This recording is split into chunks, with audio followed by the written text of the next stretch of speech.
Okay. All right. Yeah. Good morning, everyone.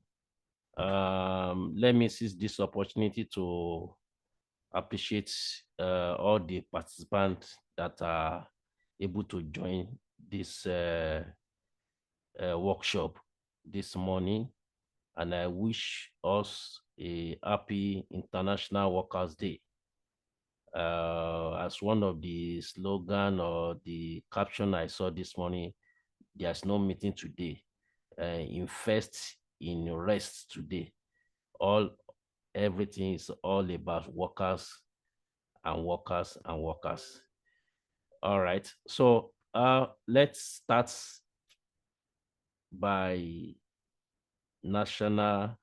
reciting the national anthem.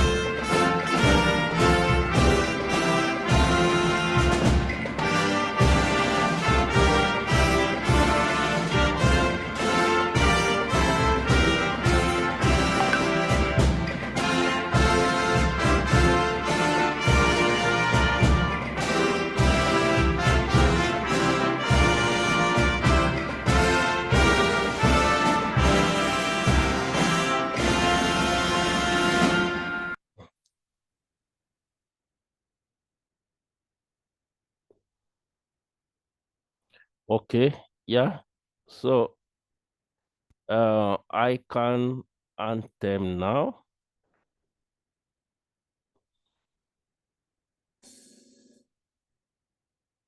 Just 1 minute.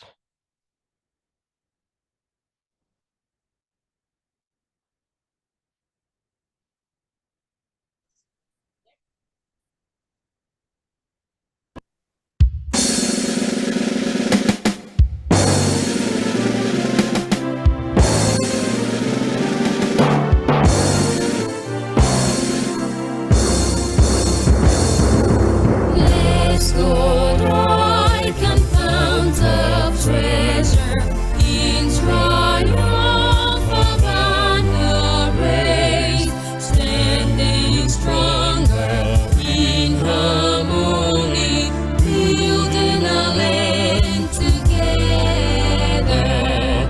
Dreams of a founding fathers, we are striving to attain our constant values that we share through all ages be sustained.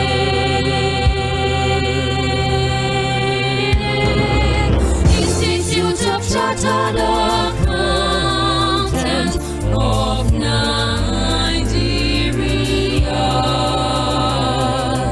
Noble like and your accuracy we cherish. We uphold your integrity.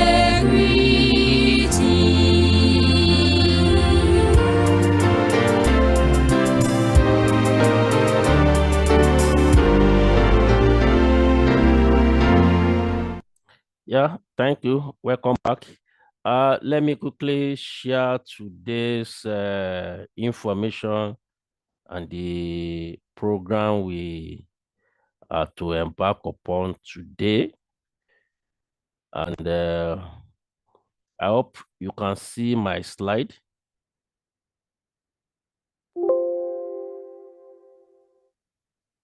Can you see my slide, please?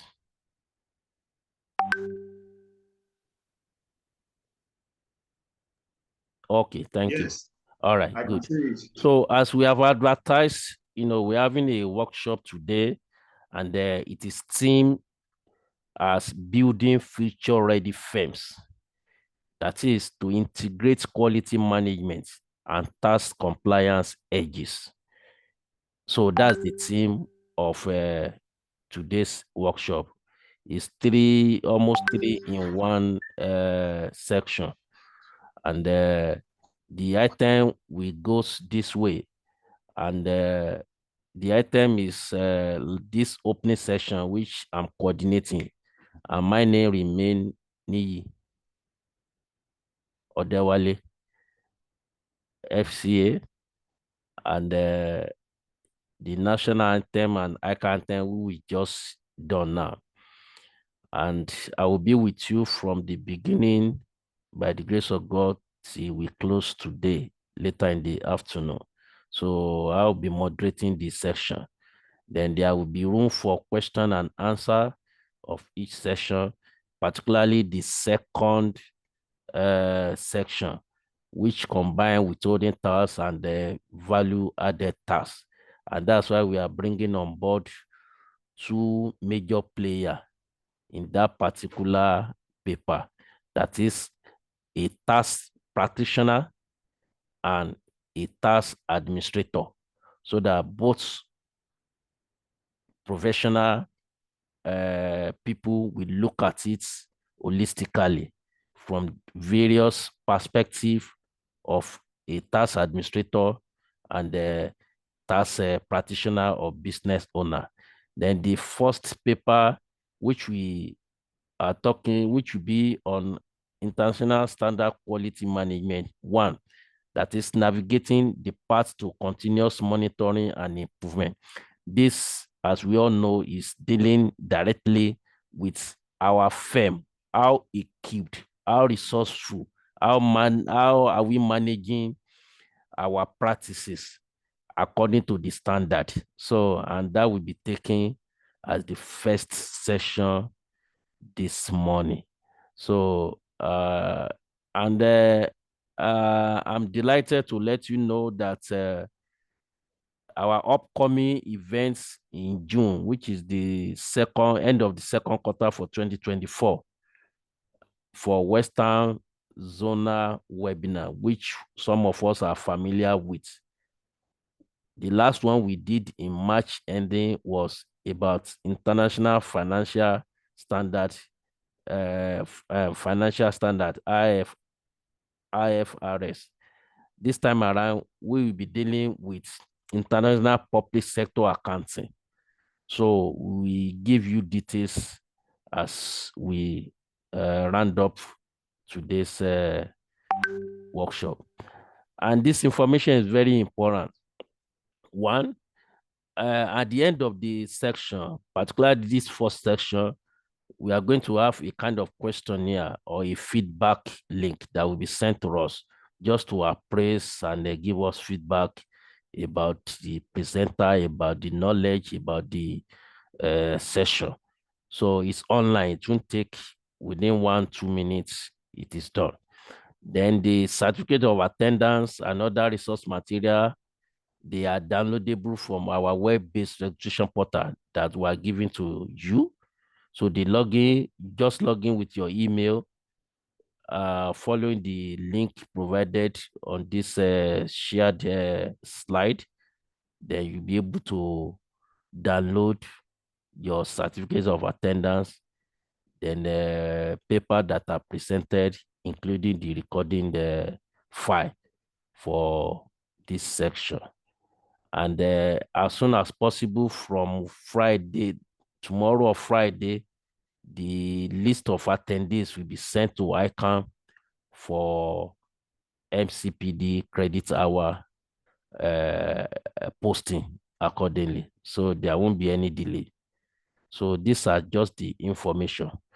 So I will call on, I'm sure the district chairman, Mr. Latif Awujobe, should be here now, so that he or his representative, so that I can just, give us a short opening remark, then we go into the business of today. Is our district chairman there?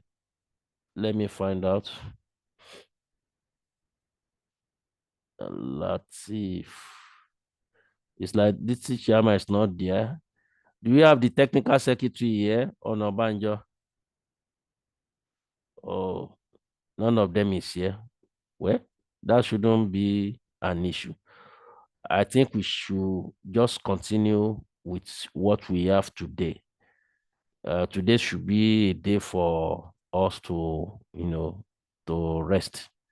But learning and acquiring knowledge is equally important. So let me go straight to the first paper of this morning.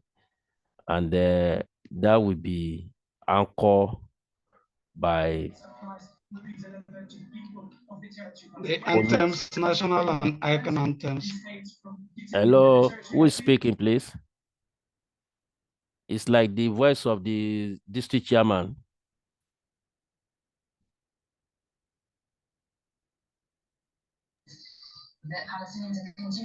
Please let everybody mute. Please. Yeah, I will have to mute everybody, please. Is chairman there? Okay, yes, he's here now. Please, we are waiting for you, Mr. Latif Awojobi, FCA, the chairman of Ikorodu and District Society, to give us a short opening remark so that we can take off and move as it has been scheduled. You're welcome. Good morning, sir. My referred IPC. Good morning. Thank you for the compliments. We appreciate this arrangement and the kind of training and the impactful knowledge you are passing to members. Thank you so much for this arrangement.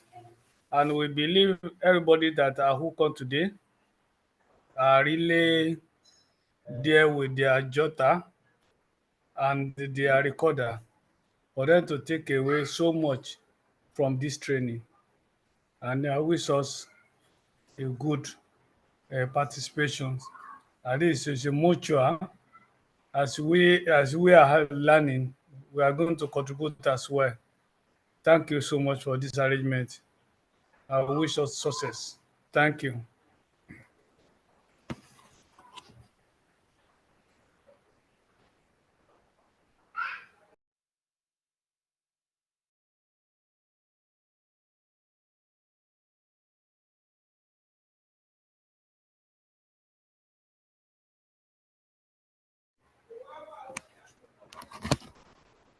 I'm okay. Adewale.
Hello, can you hear me now? Just put your comment on the chat box so that I know you are following me. We can hear you. Please, I try to mute everyone. So I'm back now. So let me quickly take us through the brief profile of our dear Oluwatobi. Toby professional journey began as audit trainee at Gabriel Lucesi and Co. Here, she received foundational training in auditing and tax practices, laying the good groundwork for her future career in accounting. And in this role, she assisted senior auditors in conducting audits, verifying financial information, and learning essential audit procedure. Building on her initial experience, Toby transitioned to the domestic operation department at First City Monument Bank, that is FCMB. She honed her skill in banking operation, handling a wide range of tasks, including transaction processing, account reconciliation, fund remittance, etc. From 2017 to 2022, Toby served as a senior associate of Adeniji Agbola and Co., a firm of chartered accountants. And in 2022, Toby assumed the position of supervisor at Crusader Sterling Pension. After she left Crusader Sterling Pension, Toby served as a senior associate at SIAO Partners, a leading audit and consulting firm here in Lagos. So she has actively involved in audit planning, execution, client interaction. Her responsibility include guiding junior audit team members, maintaining client relationship, and ensuring adherence to project timeline. To be comprehensive understanding of audit procedure and commitment to excellence have earned her recognition as a valuable asset to the firm. Let me at this point wrap it up that in her capacity as a consultant, Toby leveraged her extensive experience and expertise to provide expert financial consultancy services to clients. She offers strategic advice on various aspects of accounting, auditing, and tax planning, guiding clients towards optimal financial performance and compliance. Through her adept execution of audit consulting projects, Toby has delivered measurable outcomes, solidifying her reputation as a trusted advisor in the industry. Her exceptional ability to build and maintain strong client relationships further enhances knowledge quest standing, establishing it to be a leading provider of high quality and value-added consultancy services in the field.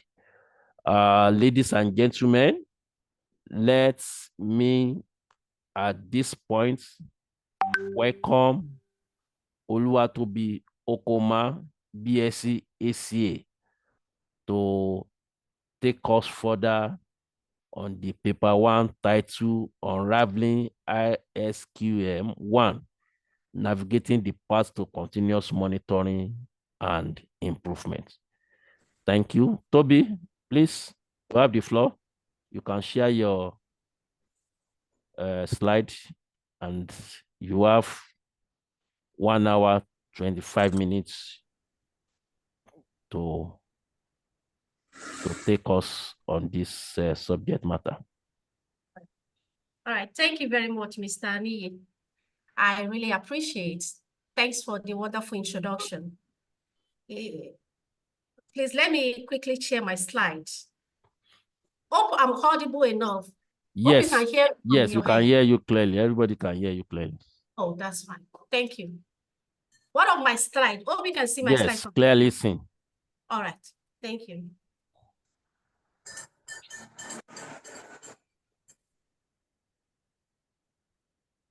Do you know that what you had today is as a result of the quality of resources you have access to? Do you know? Do you know that what we had today is as a result of the quality resources you have access to? Do you know? These quality resources include the books you read, the experience you have gathered over the years, the exams you have taken, the relationship you have had, the environment you found yourself in, and so on. Do you know? Similarly, have you thought about where your firm stands today? It's as a result of the quality of resources you manage. Do you know? I believe this forum comprises of a practicing member. So this question is relevant, right? Yeah, not only practicing member, Yes, accountant generally. Yes. And businessmen and women. All right. Thank you very much. So have you ever thought about where your firm starts today, where your organization starts today, is as a result of the quality resources they manage? Have you? These quality resources includes the experience they gathered over the years, that 15, 20 years experiences, the competent staff they have, the commitments of the partners. Because if the partners are not committed, a firm cannot stand. The connection you have, that person that gave you that contract, the connection you have, the policies you have implemented, and lots more. Have you ever thought about that? This simply means that managing high quality resources determines one's position in life. Am I right? Managing quality resources determines one's position in life and within a particular organization. So, what is this quality management we are talking about? What is the quality management we are talking about?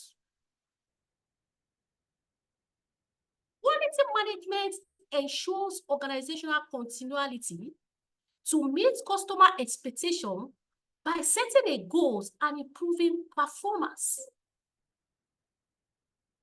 Under ISQM1, which is International Standard of Quality Management.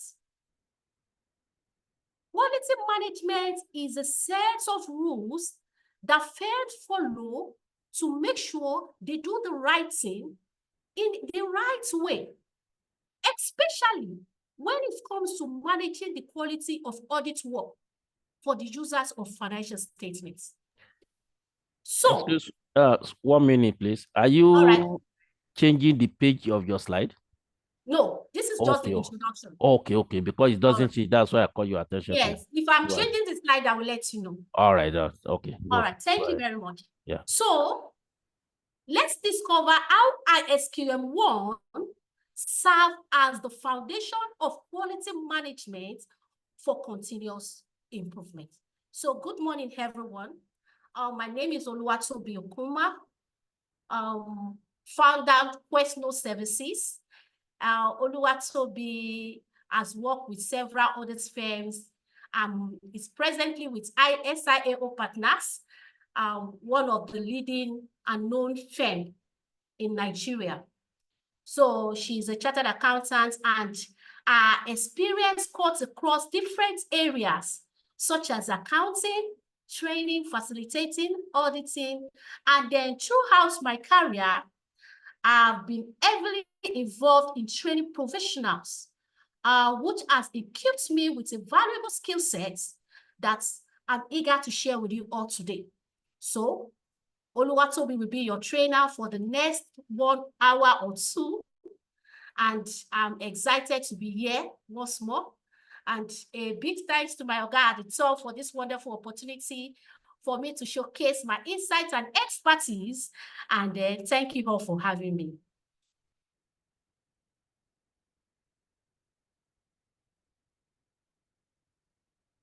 Hope you can see my slide now. Is it changing? It's changing. All right, thank you. So guiding you through this topic, We will cover various aspects, which includes the overview of ISQM1, its objective, the key element of ISQM1, which is governance and leadership, relevant ethical requirements, acceptance and continuance of client relationship, engagement performance, resource management, information and communication. And lastly, we are going to look at monitoring and remediation process. And by the end of this section, we are going to be having a comprehensive understanding of what ISQM1 is and their components. So let's briefly look at the overview of ISQM1. Hope my slide is changing place. The overview of, the overview of ISQM1. ISQM1 was developed by the International Audit and Assurance Standard Board, which is IAASB, with effect from December 15, 2022, to replace an old standard, which is ISQC1, that is International Standard of Quality Control 1. So the former standard ISQC1 focuses on quality control. So firms that performs audits and renewal of financial statement and other assurance are the set of people that uses ISQC1. So its primary focus is to focus on the procedure within the firm. So it covers only 6 elements. The 6 elements covered by ISQC, which is the old standard. Hope my slide change. Hope it changes from your head. Can you make it a presentation mode? Oh, okay. So that you be, all right, bigger in size for those that are using mobile. Okay. All right. Just at the base of your listing, just click the presentation mode. At the base of your slide. Okay. Hope it's fine. Yeah, good. Fantastic. That's nice. Go ahead. Okay. So the former ISQC focuses on quality control that performs audits and review of financial statement and other assurance for related services engagement. So its primary focus is what? To focus on the control procedure within the firm. So it comprises of 6 elements compared to the new standard, which is ISQM1. Let's look at it. Let's look at our slide. From ISQC, we have the leadership, while ISQM1, the new standard, covers governance and leadership. And from ISQ1, we have risk assessment process, relevant ethical requirements, acceptance and continuance, engagement performance, resources, information and communication, monitoring and remediation. Unlike the old standard that has the leadership, relevant ethical standard, there was no risk assessment processes. We have acceptance and continuality. We have engagement performance. Then we have human resources only on ISQC. While resources in ISQM carries 4 categories. We are going to get there in the course of this training. Why there is no information and communication in ISQC. And we have monitoring now, monitoring and remediation. So let's go ahead. The new ISQM1 is being used by all firms, be it the small firm, the medium size, and the big 4. And its objective is to ensure that audits and their staff carry out their own audit work according to the standard according to the professional and legal standard. So let's go ahead. Hope my slide is changing. Yes, so what it are is. the key elements of ISQM1? What are the key elements of ISQM1? What are the key elements of ISQM1? Number one is governance and leadership, as we have said, the risk assessment processes, relevant ethical standards, acceptance and materiality. We have engagement performance, resources management, information and communication monitoring and remediation. So let's talk about all the standards as it relates to quality management. Number one is governance and leadership. Number one is governance and leadership. Governance and leadership. Governance and leadership in audit quality covers an organizational structure,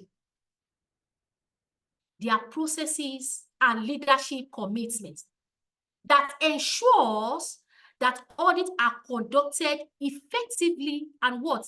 Ethically. So what is that governance itself? What is the governance itself? Governance in the International Standard of Quality Management ensures auditors deliver precise, timely, and effective audit assignments to meet what? The highest standard. While the leadership there is the quality management system, the leadership in a quality management system, what the person that oversees the processes. It involves setting of tones at the top, establishing culture of integrity and accountability. So as a firm,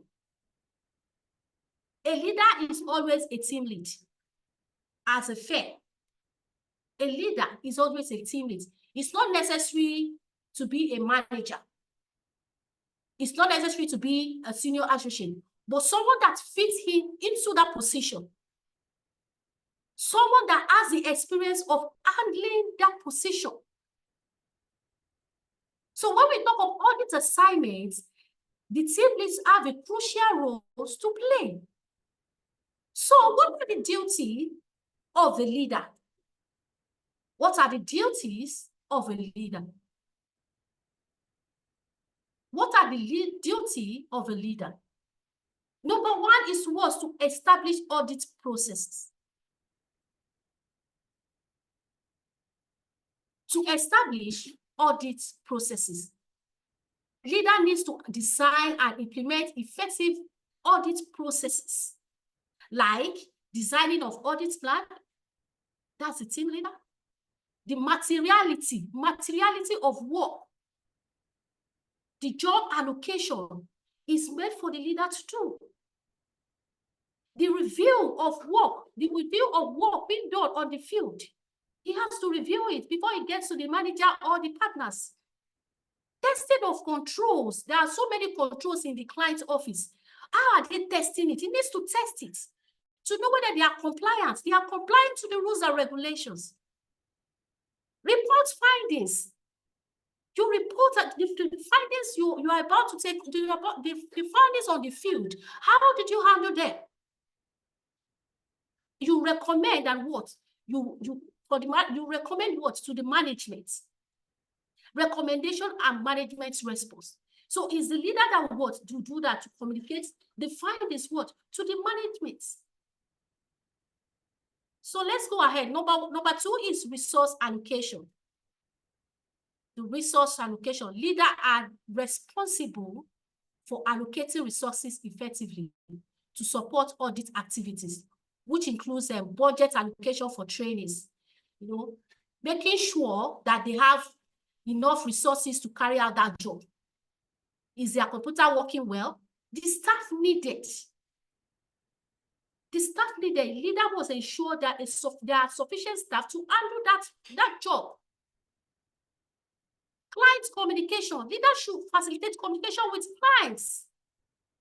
Regarding the findings we talk about, the recommendation, action to identify all issues is meant for a leader to do. And that is what the quality management we are talking about. Promoting ethical conducts. Promoting ethical conducts. A leader needs to encourage everyone in the audit firm to do the right thing. They should show good behavior. To remind them about being fair and honest in their dealings, in their ethical issues. Accepting of gifts. When auditors accept gifts from clients, it might look as if we have been influenced by the clients. Auditors need to stay fair and independent. It's important to avoid anything that will make the client think we are not doing our job fine, we are not doing it well. Risk management. Leader needs to ensure that audit process is adequate, audit risks are adequately identified and assess the risks of the organization. And that is the reason why we use materiality as a threshold. Using of materiality threshold is very important. That way we give you a red light of where to work on. Using of audit checklists, audit procedure. This is supposed to be followed. It is a vital area you need to follow so that you will not omit a vital information. You have to follow the processes, the checklist. Have I checked this? Yes, let me tick it. Have you done this? Have you compared this to this? You check it. This will enable you to carry out a robust audit. So this is to assist in managing risk for effective performance. So let's talk about continuous improvements. Continuous improvements. Finally, leaders should promote a culture of continuous improvement within the audit functions, learning from the past experiences. Job rotation. Don't let one team to be master of one section, only payable for 4 years, only receivable for 10 years. Let them rotate the job. Let everybody learn on the job. Let them know how to audit all the sections, one after the other. So this is what we need to do to maintain a quality management for effective system. So this is one of the first, this is the first element of ISQM1. So I have a question at the end of each element, but we are going to discuss the question together after the session. The question is, imagine you are leading an audit team in a large multinational corporation, and as an audit leader, how will you ensure that governance and leadership principles are followed under ISQM1? Just note the question. So we are going to talk about it and why we also discuss on other relevant issues concerning the first element. So let's quickly go to the second element. Hope my slide is changing.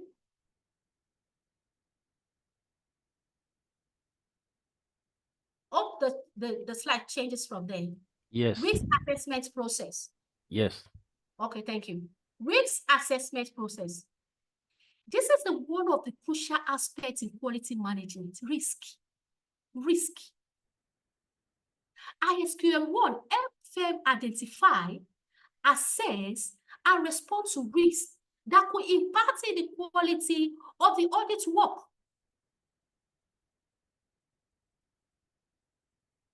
So what are the risk processes? What are the risk processes? That leads us to the next slide. What are the risk processes? What are the risk processes? Number one is understanding the environment of the clients. Understanding the environment of your clients.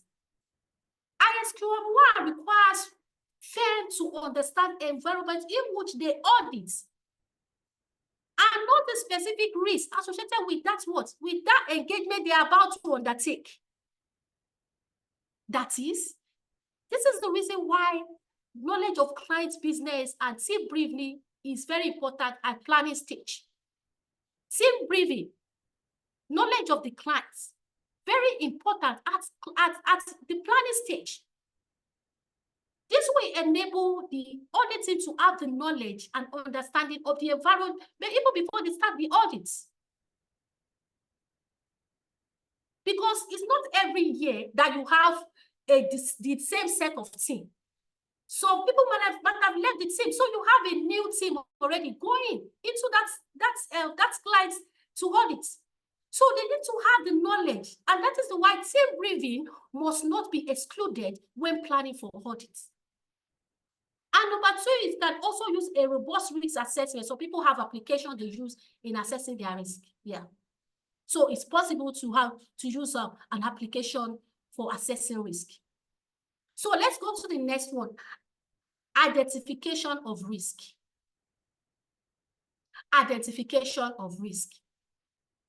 ISQM1 emphasizes the importance of identifying and assessing risks that could impact the quality of the engagement you're about to take. So how were you able to identify the risks related to that client? Number one is through clients' meetings, interviews. They call it system documentation process. You go to client meetings, please explain to us. What do you do? What have you, if it's an existing client, what have you done in the past during those years that we are not aware of? System documentation must be done. Number two, through financial statements. Look at their management letter. Look at it vividly. What are the changes? What does it change? What are those things that change over the years? That is so suspicious. Through documentation, so existing like they have a prior year working papers. There's prior year working. Go back to that working paper. Check. Where are those areas that we think they not even that have red lines? Prior year. So let's look at it. If they have made amendment, management letter. The management letter you wrote last year, if it is an existing company, look at it. That's where you can identify those risks. Prior year ML. Industrial research, go online. What are the risks associated into a similar company? Look at it, because it's not everything the client will tell you. You need to research yourself. You need to research yourself. As I said, setting of materiality is very key in assessing and in identification of risk. So let's quickly go to the next one, which is assessment of risk. Once risk is identified, under ISQM1 requires firms to assess the likelihood impact of each risk. What are the likelihood of the impact in the financials of the client? So the assessment help firm determines the appropriate response to the risks identified.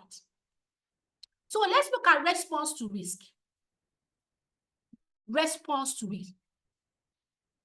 So what are the response to risk according to ISQM1? The response to risk may be changes to engagement procedure. When you have already identified some risks that you don't have capacity of handling, yes, there are some things you identify, most especially for new clients, that you don't have capacity, you don't have resources. It's better for you to go back and reschedule, change that engagement. There is an example of one foreign firm, is a foreign company, is a foreign firm, that during their audits, they discover a document that is written in French. But they just ignore it, whether they don't see it, they just ignore it. Eventually, some issue came up on that document. And they were asking, auditors, what are your evidences on this document? At least you audited it. There's no evidence. It shows they don't even touch it at all. The response that they don't know how to speak French. They are not a French-speaking company. I think they have done their research well. They have done what they need to do to identify. They will have seen that is a French document. They don't have capacity of handling it. They could have gone back. They could have go back. Okay, let's reschedule this engagement. We don't have French-speaking staffs here. So please, anything that pertains to French, let's leave it. Or better still, they get an expert to interpret for them documents worth of millions of dollars. They neglected it because they don't know their risk assessments well. And when you look at it, you can also add more staffs. When you look at the level of risk, please, we need more staff. Addition of staffs, if that is what you need. So these are the responses to risk. So let's go to the last one under risk assessment process, which is monitoring and review. Monitoring and review helps ensure that firms remains responsive to emerging risk and maintain the quality of audit work over time. You monitor them, you review. After all they've given you, you will still go back and make some research. You review their processes, even during the audits. After audits, you will monitor them, you review them, because there are some clients, they will tell you this is what they are doing. Eventually, you find out there is another thing they are doing, which is illegal. So that is why monitoring and review is very, very crucial. It's very, very important. So at the end of this section, we have another question. I know we are still going to discuss about each element. The question under this is, in your firm, how do you identify risks, assess, and respond to risk? Let's note the question. In your firm, how do you identify, assess, and respond to risk? So that leads us to the next elements of ISQM1. Hope my slide is changing. It is changing. All right, thank you. Relevant ethical requirements. Relevant ethical requirements. Relevant ethical requirements is a set of principles, guidelines, standards that the firm or organization must adhere to in their professional conduct. And as a firm, these are the sets of principles, guidelines, standards that must be followed as a professional. So let's talk about some common ethical requirements. Let's talk about some common ethical requirements. Number one is integrity. Upholding honesty, truthfulness, fairness in all business dealings. As an auditor, you must maintain quality, integrity in your dealings with your clients by ensuring you don't compromise your standard. As I said, by accepting gifts, illegal dealings with clients. Don't enter into any business with clients or staff of that client. It compromises the ethical requirement for quality management system. Number two is confidentiality. Confidentiality, very vital. Ensure that client information is not accessible by third party. Safeguarding sensitive information and respecting the privacy of your clients. This involves ensuring that clients' information are only accessible by authorized personnel. And it's prohibited disclosing to unauthorized persons, such as your friends, your wives, your girlfriends. Some auditors discuss their client information to third party. You'll be hearing something like, "Ha, darling, have you seen what I saw today in SYZ cash and stock accounts? There is money in this country. My dear, there is money." And the wife wants to hear me, will say, "Please tell me about it. If you see the money I saw today, my eyes, I can't even close it." All this is not to be discussed by the third party. It's not under our ethical standards to do that as an auditor. So it compromises the ethical requirements for quality management system. So let's talk about professional competency and due care. Professional competency and due care. This includes staying updated with industry developments. Before the client says it, you've already know it. Seeking appropriate trainings, train your staff. Train your staff. Seeking appropriate trainings and education makes them professional, makes them at the top of their job. Ensuring they are following due diligence in carrying out their assignments. Due care in carrying out assignments. It is very vital for quality management system. So let's go ahead. Objectivity and independency. Objectivity and independency. Remaining impartial and free from bias in decision making and judgment. That's supposed to be our quality as an auditor. This is very, very important for us as an auditor. We must maintain the highest integrity from our clients. We need to ensure that credibility, reliability over findings. As an auditor, don't borrow money from your client's staff, whether from the client or from the client's staff. As an auditor, you have to maintain that integrity. Even before finishing the field work, you know, some auditors, they could have borrowed. This jeopardizes the integrity and objectivity as an auditor. We need not to. If we have any solvency issue, let us sort it out in the office. Don't let them know that this is what is going on. It jeopardizes our integrity. Let's be careful. It compromises the ethical requirements for quality management system. So let's go ahead. Compliance with laws and regulations.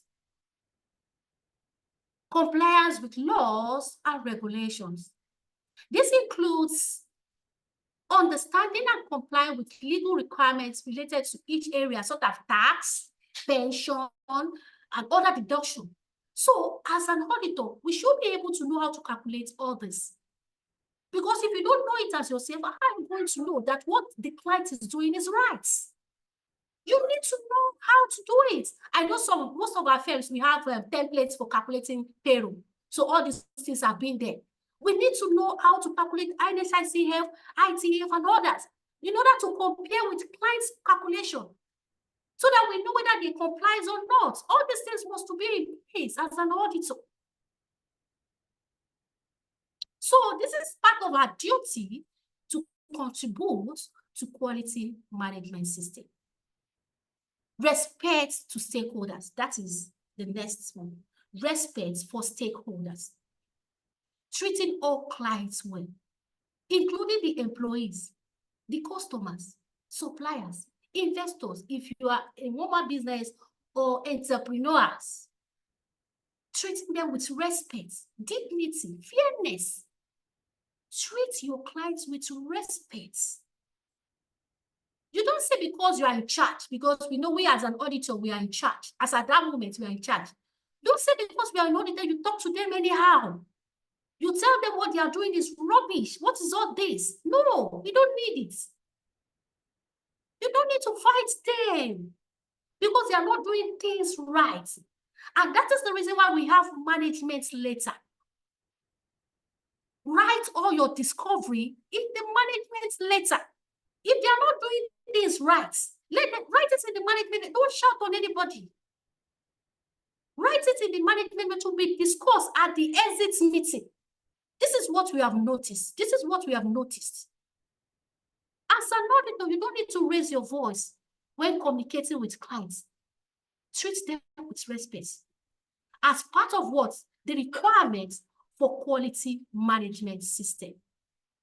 So the last one here is whistleblower protection. If you have already raised your voice and you are shouting on them, there's no way they can release information to you.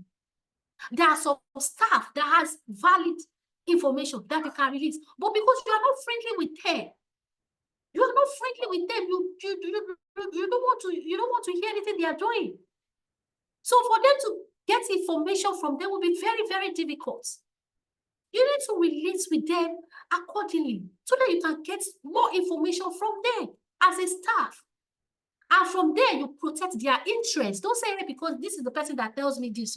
No, you have to protect what? Their interests. For them releasing that tangible information you need for you, because all these things we are trying. So there's some information that will still be needed. You can get it from them if you treat them well. So this is a good way to bring about good quality management system under ISQM1. So this is the end of the second element of ISQM1. I also have a question here. The question is, if you encounter a situation during an audit where you believe there may be an ethical issue, what step will you take to address it? Let's note the question. If you encounter a situation during an audit where you believe there may be a possible ethical issue, what step will you take to address it? So let's quickly go to the next element of ISQM1. Hope my slide is changing from there. It is changing. All right, thank you very much. Acceptance and continuance of client's relationship. Acceptance and continuance of client's relationship. When evaluating a potential new client for acceptance of audit engagement, how will you ensure that that client's objectives and their risk profile aligns with your own firm? How will you know? It's by assessing them. Let's go ahead. The next slide.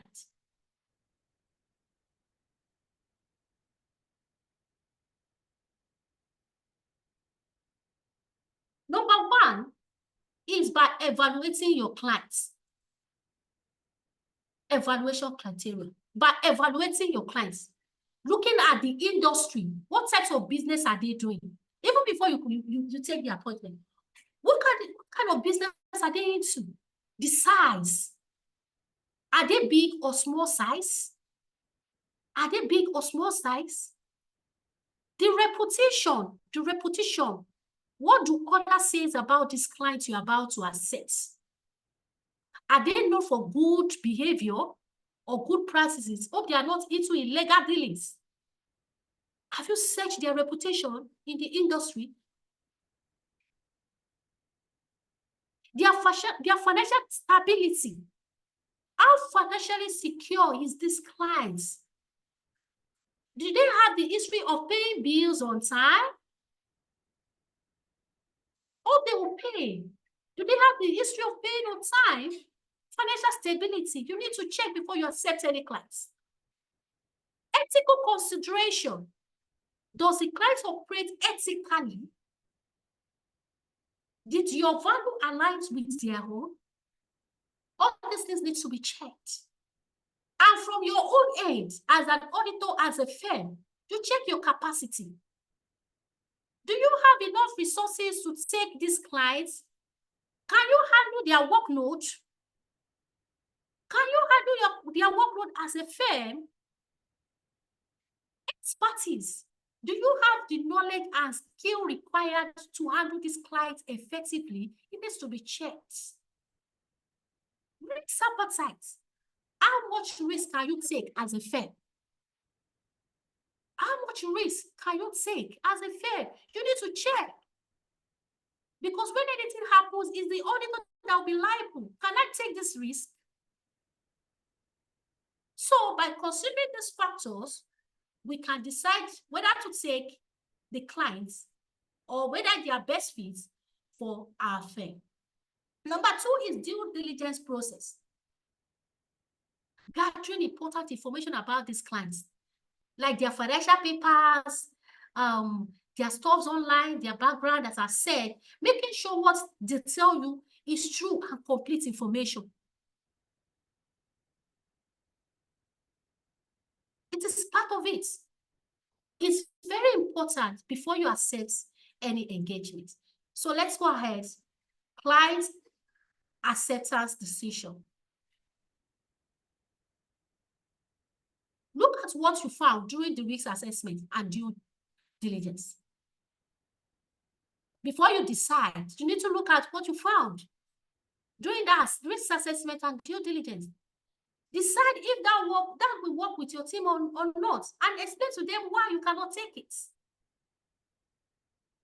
And for all information given by them, you need to get approval from the directors that these are the information given. Please approve it. So after all these assessments, if you are okay with it, then you can accept. So let's quickly talk about engagement letter. Prepare an engagement letter. This one will outline the scope, the responsibility of both parties and the terms of the engagement. So you ensure that the letter is reviewed and signed by both parties. Very, very important before you commence the audit. So let's go to the next slide, which is, hope my slide is changing. Yes, I hope we are moving fast. All right. So continuity monitoring.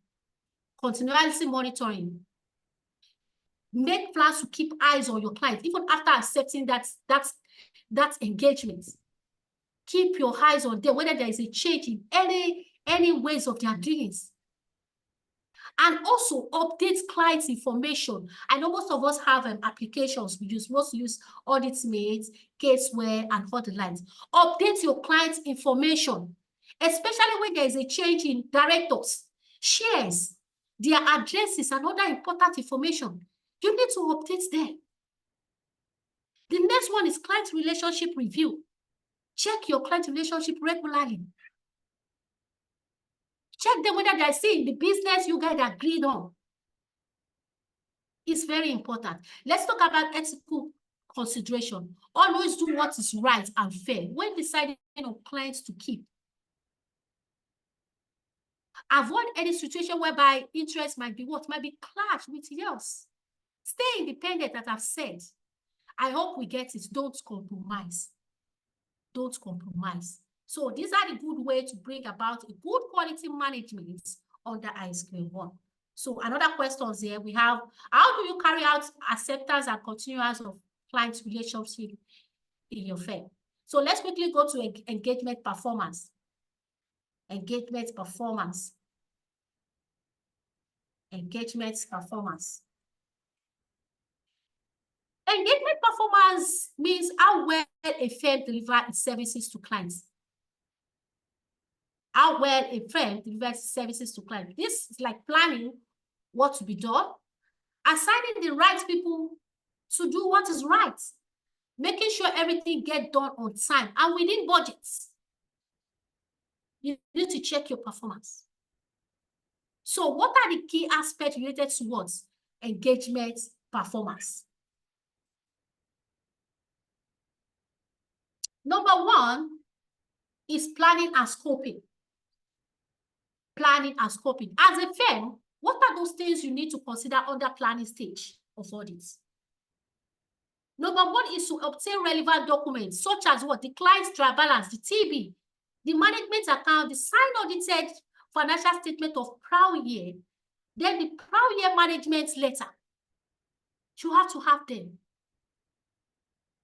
Number two, the knowledge of the clients. Let's be a little bit fun. What they do, how they do it, how they generate their income streams is very important. What are the risk area identified and so on? All those things have to be gotten. You have to know them. Then the minutes of team briefing, yes, you have from your team, immediately you start, you have to brief the team about the knowledge of the clients. Then all those things have to be in place. Then independent confirmation of information. So you get on information on the information they've provided to ensure that they are genuine. Then we planning analytical review. That is very important. If it is an existing company, you check the last year finance. So the current year you are auditing to check the trend. What have changed? What are the red lights there? Even before you leave your office, you could have done that and send it to them. This is what we observe in revenue streams from 200 to 300, from 300 to 1,000. What happened then? All this has to be stated and said even before you leave the office. Yes, you have to do that. Ensuring arrangement letter. You issue them an arrangement letter. You issue them arrangement letter. This is what we want as an auditor. Please help us get it before we get there. Or even before you get it, we could have sent it to you. Then the client service discussion timeline and rough fee has to be discussed. The engagement letters are said must be formalized, signed by both parties, which would state the fee and the time of engagement. Please note, engagement letter must be signed by both parties. It's very important. Setting of materialities too, as I said. Setting of materialities. So my slide is changing. Setting of materialities. Setting of materialities is very important. Composition of the team and job allocation has to be signed. After you have composed the team, the allocation of job has to be signed as well. Resource allocation, all these things have to be in place. And please consider the factors of experts. If you need an expert, please consider it. It's very important. So what are the key aspects relating to engagements? Key aspect related to engagement performance at what? Execution stage. We have talked about the planning stage. Now is the execution stage. So I have to reduce my slides so that we can be able to get.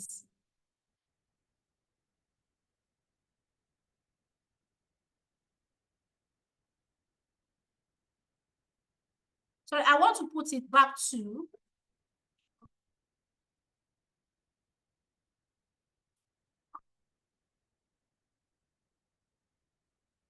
sorry, are you there? We're with you. All right.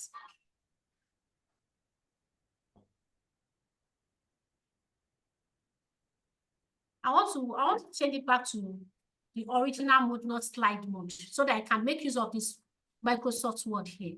Okay. Yes. Sorry about that.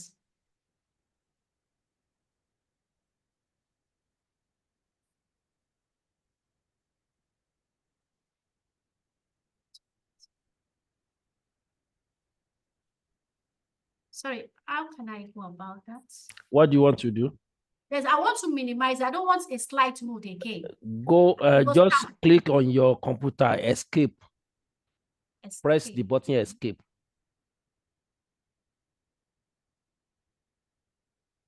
Can you see it? That button. Yes, I've escape. Click on it like 2 times. Click on it. It will reduce the size to normal something. Or if that is not done, maybe you will share. Okay, sorry. Okay, let me do escape. That. Escape is on the left-hand side, the top left-hand side of the computer. She should know it anyway. Yes, I've done that. I've done that. Then you can now share it now. But let's, how many elements are we going to now that is remaining? Like 2 or 3? We have 8. How many have we done so far? We are in the 5th element. 5th, remain like 3. Yes, remain like 3. Okay. I would suggest maybe those questions that you have itemized. Is it in Word that you can copy and post on the chat box? Okay. Put it there. Let's do 2 or 3 minute interactive section about them so that people can participate. Then we move to the last 3 elements. Okay. So I even have a question which I want people, those that are experienced in practice, that has there been any time or situation that they've ever rejected an engagement, and why? What's the reason? or what they could have done better? Is there a lesson to be learned there? That's just my question. That how would they give you a job that I know I can't do it? There must be reason. There must can we be go on with maybe the conversation and then we go back to the slide later? Yes. So let's start that conversation and let people interact. So you can lay your question first, those interactive something, so that people can participate. Okay. All right. We will give room for people that can want to say within 30 seconds, all those experiences so that we can share along with us. The reason why we're even bringing this on board is about the recent Financial Reporting Council engagement, a kind of that they actually want this thing, to be monitored by audit firm. Although most of the small and medium-sized audit firm, the level of exposure is minimal. But for those that are with company that are on stock exchange, if any issue happen with Financial Reporting Council, all this, they must prove beyond reasonable doubt that they follow these standards to the letter. Otherwise, it's a big problem. So that's why we are bringing this kind of thing on board, so that we get ourselves prepared. Small firm today could be bigger firm tomorrow. And if all these internal structure are not in place, it doesn't really all go well. So, Toby, you can continue. All right. Thank you. So we are going to discuss about I've pasted the questions then. So I will discuss after this, the fifth elements. That's right. That's okay.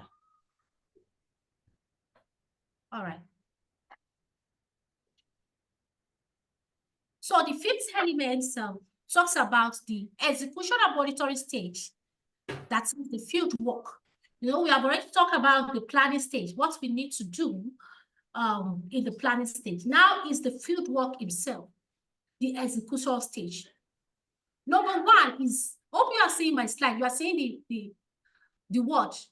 No, the word is not open. I think it must. Are you seeing it now? No. We only seen it on your slide. Right. You must open it and share that particular file itself on a separate.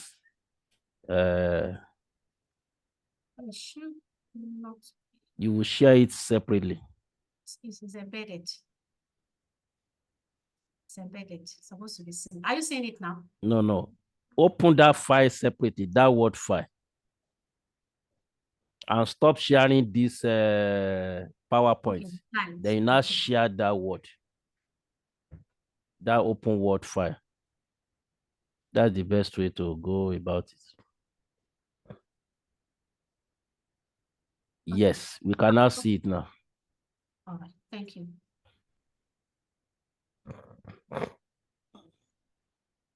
Okay, so under execution and monitoring stage, that is the field work itself. So we need to know what are the steps we need to take in carrying out a quality audit.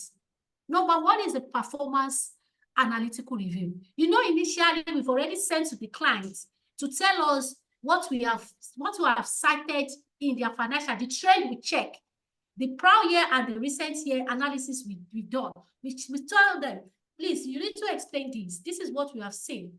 And before we start any audit, we need to review that response. There must be a response gotten from all the variants being cited when we are doing an analytical review. So performance analytical review has to be done before we start. Number two is test of controls, checking compliance. Test of controls. Checking compliance, whether the operation is being done the way it should, whether they have a proper control in place. Number three is the walkthrough test. Walkthrough test involves checking the processes of the client's operation, ensuring they are doing the right thing at the right time. Using of what? Their operations manual. Yes, we have to request for it. their operation manual. All clients have their operations manual.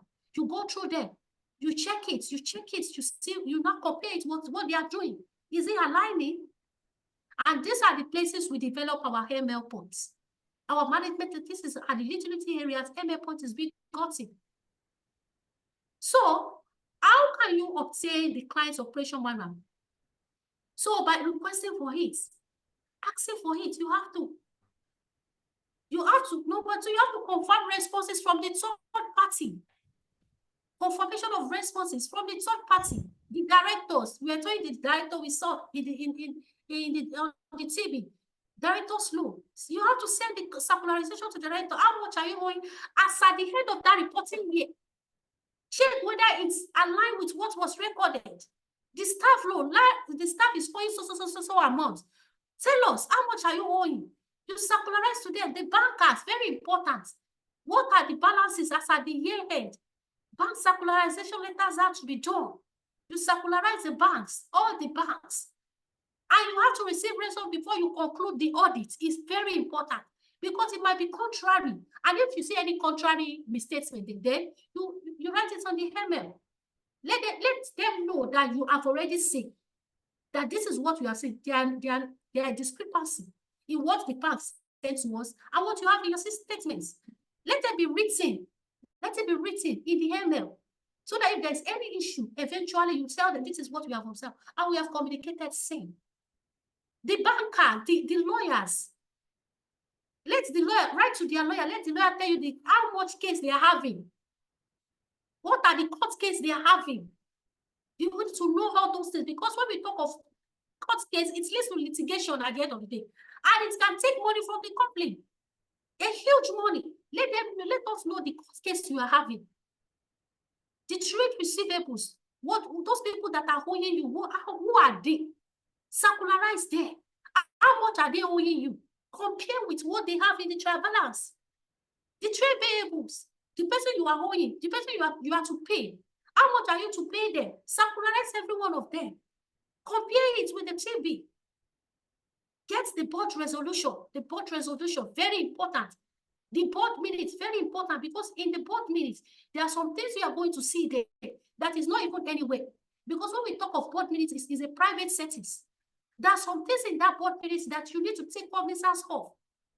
Because that is where we generate most of our ML points. That is where we generate it.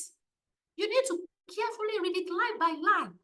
Check it. These are what was discussed. Is it implementable? Check the risks area from the settings. The board committee meetings, all the committee meetings have to be reviewed. Someone has to be in charge to review all those things because those are risk areas. You need to check. They will say, hey, they buy one land, they do this, they do this. They will expect the auditor to have known because this is where we get our information. They might not even remember to tell you after all your search. But in the meeting, it's recorded.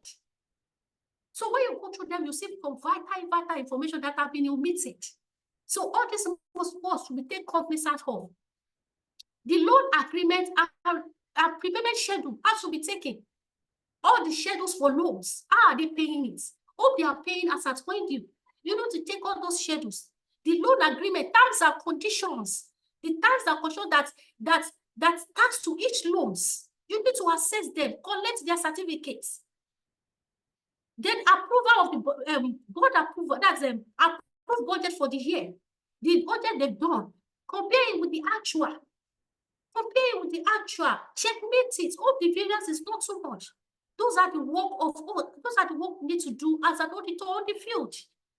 The copy of board performance and evaluation appraiser. Those ones are criteria. You need to get them all. Copies of board performance, their evaluation appraiser, everything has to be gotten. Then when we talk of compliances too, the CAC, all companies that have compliant and CAC. So get their certificate if it's a new company you've not audited before. The regulation, when it is from there, if it is an insurance company, NICOM, the CBN regulation, everything has to be gotten. The IFRS certificate, the compliance to tax have to be gotten. These are all the information we need to ensure we get from our clients, to defend ourselves if there is any litigation, if there is any issue that comes up. This is what we use to guide ourselves. HR policies, don't skip it. HR policies, what is HR policy? You got that, we get that one too. Composition of clients management with their positions is part of it. Internal audit report, very important, because when we talk of internal audit report, they are also picking some issues. That is where you get our HML too. Yes. When you look at their report, you get so many from there. So their report is very, very essential. So let's go ahead.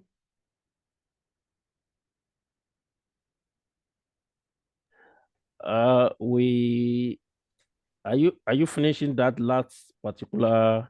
That's the completion and reporting stage. Let us talk about this reporting stage now.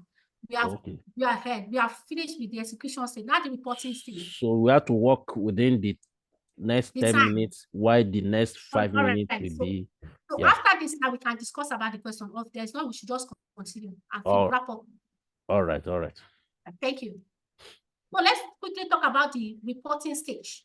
So under this reporting stage, there are some mandatory documents you need to ensure of. The profit reconciliation sheet.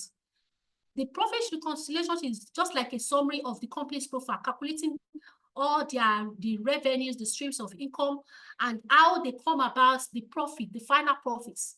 You need to get that. The matters for partners' attention. You know, there are some issues that you discover during audits. All those ones is for the partners of your firm. So those ones have to be written as partners' attention.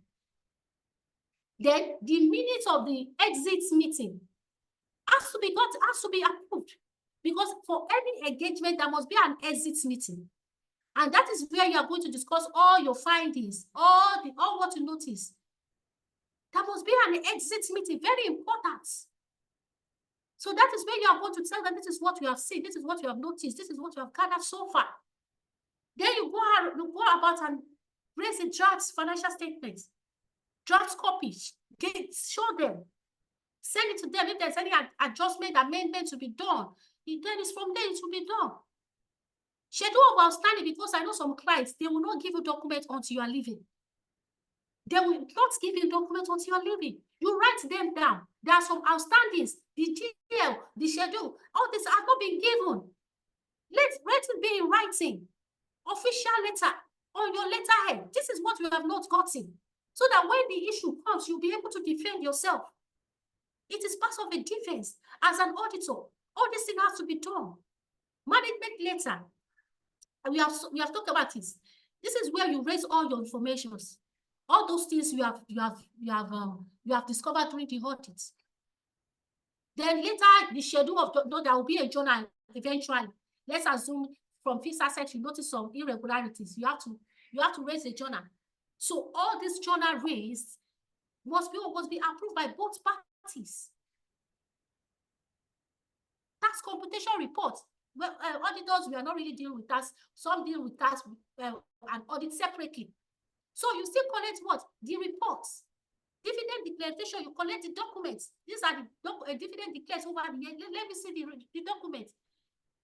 Then finally, the board resolution for the AFS approval, audited financial statement approval. Before it is approved, it's approved in the board meeting. All these things have to be taken cognizance of. Then later we do performance evaluation form, which is done by the engagement team. Then we lock what? We lock the engagement. Some people have an application. Most of us have an application such as Caseware. We use AuditMate and all the lines. When you are done with a client's information for a particular year, there is a password you pay. Nobody can adjust anything. Nobody can touch anything until we need any information from it, because it has been locked. Because all those information are in that they are approved. So these are the good way or process to bring about a good and quality management system. So there's a question here too. How do you carry out your whole audit process and procedure in your firm? So let's quickly talk about the next one so that we can wrap it up, then we finish up with questions and answer. What are resources? Resources. Let me go about, I need to change the slide now, please. Things were done by that.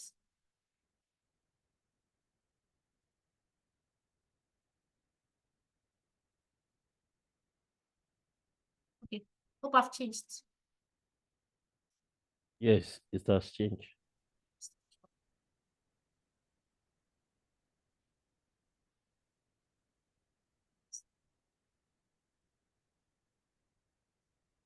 So let's quickly talk about resources. Resources.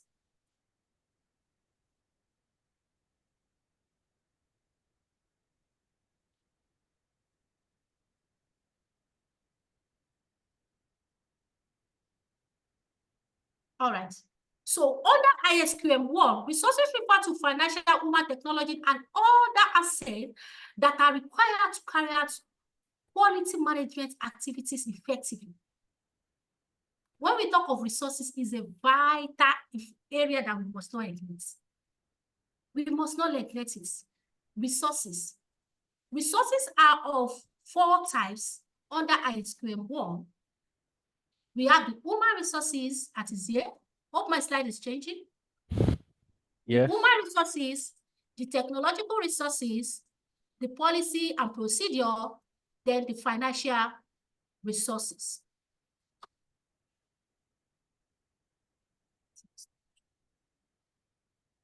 Okay, so under human resources, this refers to personnel involved in performing their activities, like you and I. Like you and I. Professional staffs, partners and managers, the quality control personnel, the performance evaluation expertise, even the external expertise you are about to employ is part of the human resources we are talking about. We know we have some companies like insurance companies that use actuarial services. They are the ones that assess financial risk. You need them. The valuer that do complex estimations. Sometimes we accountant cannot do that. We need to employ them to do this for us. The service providers that trace us and also implement our software. Those are the human resources we're talking about here. Then let's quickly go about, there's a saying, there's a saying that technology will soon replace human engagement. I heard it somewhere. But I'm telling you, in this aspect of engagement, there's nothing like that. It cannot, because there's nothing nobody can do like human. Human intervention is needed for quality management. So let's quickly go to the technology type. Technology.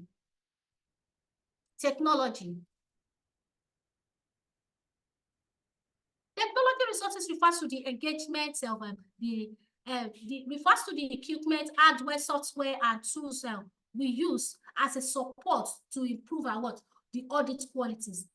These are the computers, it's very important. The server that connects us, the networks services, the communication, the software application, and all the likes. So all those ones we need in order to carry out effective quality management. Then the technology insurance, such as another technology under ISQM1, those are the information management system. Hope my slide is changing. Information management system. How do we manage our clients' information? As I've said, some have case where audits made, all this, and we can retrieve transaction far back as 7 years. And that is how we need to do. We need to manage our clients' information by making sure they are kept in the right way. Then we use our mobile services such as the laptop, our devices such as the laptop and other applications. Then security. All client information must be kept, must be passworded after completion of each assignment. Must be passworded. Nobody must interrupt the figure. Must be passworded. It's very important. Then using of electronic audit tools, such as computer-assisted audit techniques. So people as audit tools they use in assessing of clients' information. So all these are needed to achieve a good and quality management system. So let's quickly talk about the policies and procedures. The policies and procedures, this is very important. Policies are written set of guidance, rules, and principles established to guide behavior in a particular setting. Ethical conduct manual, you need to get them. Ethical conduct manual is like a rule book that outlines expected behavior and standard of to conduct what an individual for individual and also audit staffs. Risk assessment manual. These are the guidebooks to explain how to identify risks, to deal with risks, and to respond to risks. So these are the policies you need to look at when we talk of ISQM. Then what are the procedures you are following as a firm? On the other hand, is a step-by-step instruction that guides staff on how to carry out a particular task when conducting an audit and preparing a financial statement. E.g., the audit procedure, audit programs. You need to do your checklists. It's very important. It's part of the procedure you need to follow. So how do you use your checklist? It helps people to forget any vital area where you are doing your audits. So it makes you to have a robust audit work. So this enables an effective quality management. Then when we talk of accounting standard is like a rule that auditors follow to record and report their clients' financial transaction. How vast are you in knowing this standard that guides financial reporting? What is your ability to interpret and analyze financial reporting in accordance with that standard? You know, as a professional, as an accountant, the standard is just like a Bible and Quran to us. Do we know? It's like a Bible and Quran. For each line item of the financial statement, there is a law that guides it. There is a standard. Do you know them? So these are areas that enable us to carry a good quality management system, for effective management system. So you need to study your Bible to make yourself approved. These standards are very important to be known. A recent standard just came up, IFRS 18. You need to know it. Let's go ahead. Importance of adequate procedures and policies. Hope my slide is changing. We are almost done. Importance of adequate procedures and policy for effective quality management system. Risk management. So going through all this procedure, you will definitely be able to identify risks and identify potential problems. And also those risks that affect what? The organization. It will be able for you to manage the risk effectively. You are even looking ahead of the clients, looking at their problems, continuous improvement. By you knowing all these things, you are even improving yourself, not only the organization you are working, not even your firm. For you knowing all these things, you are improving yourself. Compliance. When we talk of compliance, policies are approved that helps enhance the firm in complying with what applicable laws and regulations. This helps to reduce risks of illegal sanctions. You are making your client you are making your firm not to be litigated. Because if you have all evidence with you, nobody can rob you. This is the evidence here. It's stamped and sealed, not only evidence. Let it be signed. Because if it's not signed, it's not documented. That is another thing. Anybody can write anything on a sheet of paper.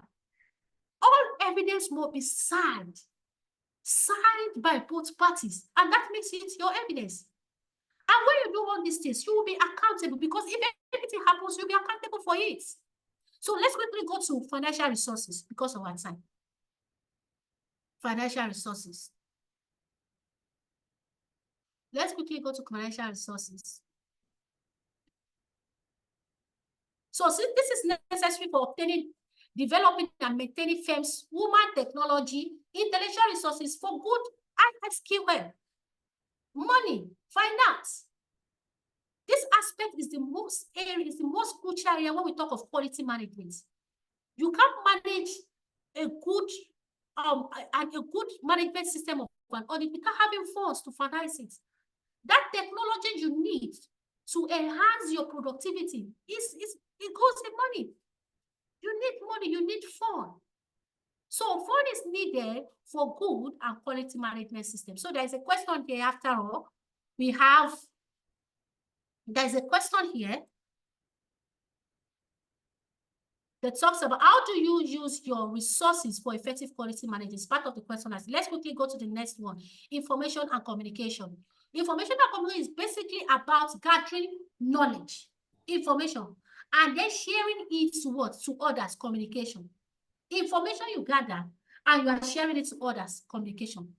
So ISQM1 ensures that information is accurate, accessible, and used effectively. This means keeping records, documentation process, and communicating such a relevant communication such.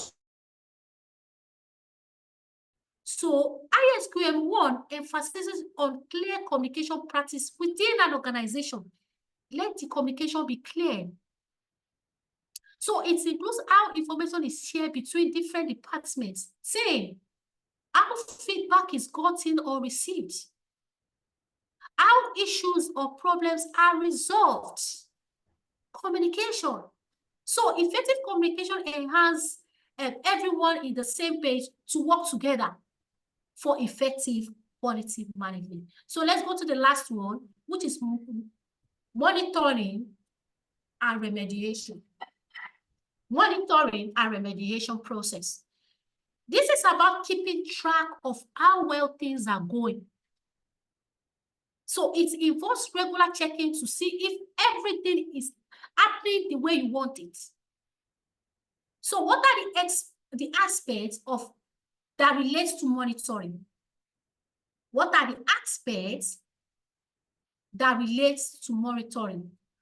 Number one is regular checking in. Just like our manager checking to the other auditing to see how they are progressing in the audits.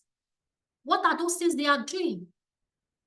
In audits, regular checking is very important, monitoring them for engagement, checking the timelines, ensuring that audit procedures are being followed, addressing any emerging issues. You review their work, reviewing of work. Monitoring audit also involves reviewing work's performance, reviewing documentations, the working papers. How are you doing it? Hope you are ticking all the ticks. The tick mark, hope you are putting it there. Hope all the schedules are intact. Those ones you don't have, please write it down. It's a management fund. That's what you'll be hearing. Those ones you are not given, don't shout, don't read it, just write it down. We are going to discuss about it. Testing procedures. Cast and cross-casting balances is part of reviewing of work to ensure that audit is being carried out in accordance with what? With the relevant standard. Then the feedback and improvements. When we talk of monitoring, feedback and improvements. Monitoring also involves providing feedback to auditing members. You know, we have already raised an issue. So how are we going to address it? So those things we have identified, how are we going to address it? Identification of issues. If something is not going right, monitoring process helps catch it up. Maybe the system is not working properly. So identifying of issue, figuring out wrongs and the rights and why it had to be done. So under remediation process, this is the last slide. Under remediation process, once a problem is found, it's time to fix it, right? So it involves what? Correction of mistake, correcting mistake, updating procedure, improving system to prevent what? The same problem from happening again. So after you have already corrected the mistake, then you learn from that mistake too. You learn from it. Remediation. It's just like about fixing immediate problem. You find a remedy. It's also about learning from it by understanding what is wrong and why. So auditor can improve their processes and prevent similar issues in future. So the overall monitoring and remediation process help organizations maintain high standard of quality management system. I think. So in conclusion, ISQM1 is not just about following rules. It's about making sure audits are done the right way and firms do their job really well, so that the stakeholder can trust the financial information they rely on. So thank you very much. Yeah, thank you so much, Toby. You have done a wonderful job, and everybody here can bear me that witness. You really deserve good commendation. And outside that, everybody will believe with me that this standard quality management is far more than a day workshop. Okay, so just squeeze our time to ensure that we get, some of the details which we are familiar with before, so that we just get improved on them. Thank you so much once again, Toby. You can share your screen. You can share your screen, please. So there are a lot of questions here, and I would like to let me see. Some questions are coming in, but okay, maybe we do it this way. Do you want to quickly, within a short period of time, to take people through your question, or I will read out some of the questions posted here,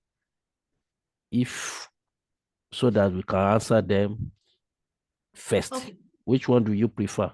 Yes, my question is based on what we have learned. Presented. Okay. Yes, so I think that one is settled. You can go ahead with what we have. Okay. I will read it out. Meanwhile, I want other people, because going by the record, we have many senior experienced professional here that they can share from their wealth of experience some of these details that people really want to know. Yeah, not necessarily the resource person per se. Okay, so let me read this first question that I saw here. The question says, let me enlarge it. The question says, what issue or matter are for partner attention in the course of audits in the course of the audit under audit reporting stage? Are this issue alone for partner attention or both partners and clients? That's one. I hope you note it, so you can just chip in. Maybe I should just let me just answer that. Okay, quickly answer that. It is asked by Mr. Akim Latif. Okay. Yeah, there's some issues being discovered during audits, like when we talk of no's from the directors, from the board, from the MDs. Those people, you can't relate with them directly. You have a boss. So all those sensitive areas that needs a senior partner to work on.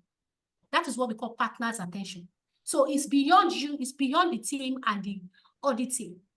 When you see a loan, the directors getting loan upon loan, you want to ask for the shares, you want to do it, you want to ask some questions as an auditor. They will tell you, can you go? You can't. So there are some CFOs, they don't have answers to it. Okay. They don't have answers, but those things has to be what? Has to be dealt with, because anything can happen. Okay. So you put them in partners' attention. I've done my own. This is where I can put them there. Okay. So those issues that require sensitive issues. And attention. All right. Then another question. If accountant does not agree with the audit journals passed by the auditor, what must be done? I'm sure audit journal may not be always right. I think you even said it earlier on that. Okay, answer that question anyway. No, I didn't get that question. Please. The question is, if auditor does not agree, if the accountant does not agree with the audit journal passed by the auditor, what must be done? What must be done if accountant does not agree with it? Before a journal is being agreed, both parties has to sign. If it doesn't agree, you go back to the accountant. What is happening? You guys will reconcile. then it has to be signed by both parties because only one person cannot raise a journal. Only one person. I observe something. Let me use fixed asset as an example. I look at it that this fixed asset, you shouldn't capitalize this asset. So I quickly raise a journal. I've not even discussed with the person that prepared the something. It might be from their policy. They said they should be capitalizing. So it has to be agreed by both parties before journals can be raised. Somebody cannot raise only one journal single-handedly. It takes two, and two must sign. Hope I've been able to answer the question. Okay, I think let's look at another question. All right. Just one moment. Okay. I'm changing some position. Okay. Let me quickly go through it.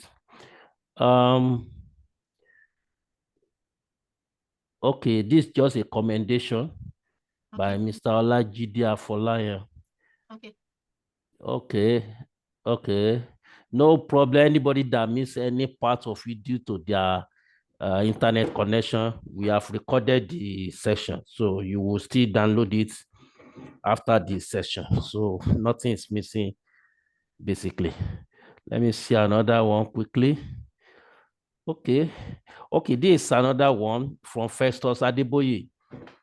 Is walkthrough test the same with substantive test? What software can be leveraged upon to assess the risk inherent in audit assignments? Yes, as I said, we have so many audit tools. I mentioned CATs. It depends on your capacity of your firm. So when we talk of walkthrough test, is the procedure of the organization you are going to check. How did they do their work? What are the processes? You will not check to what they do. That is what we call walkthrough test. Then the other one, you are checking the balances on the financial statements, the financial position, checking from the financial position. But that walkthrough test, you have to go through their manuals because you are not there when they do the manual. So you have to go through it to see how their process is.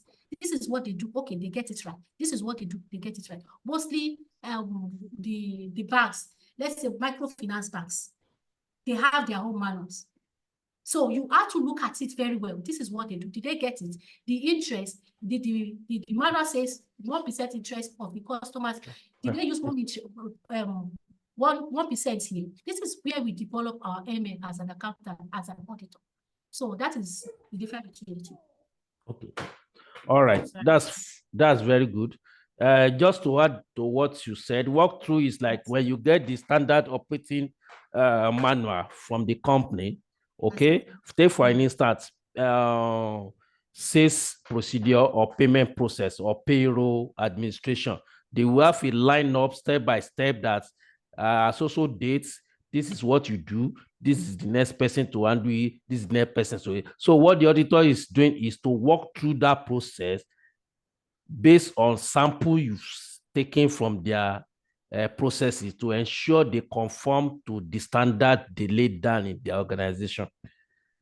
Basically, I think that's what that one is, if I may be correct. All right. Any other question? So in 2 minutes, let's quickly take through that your question.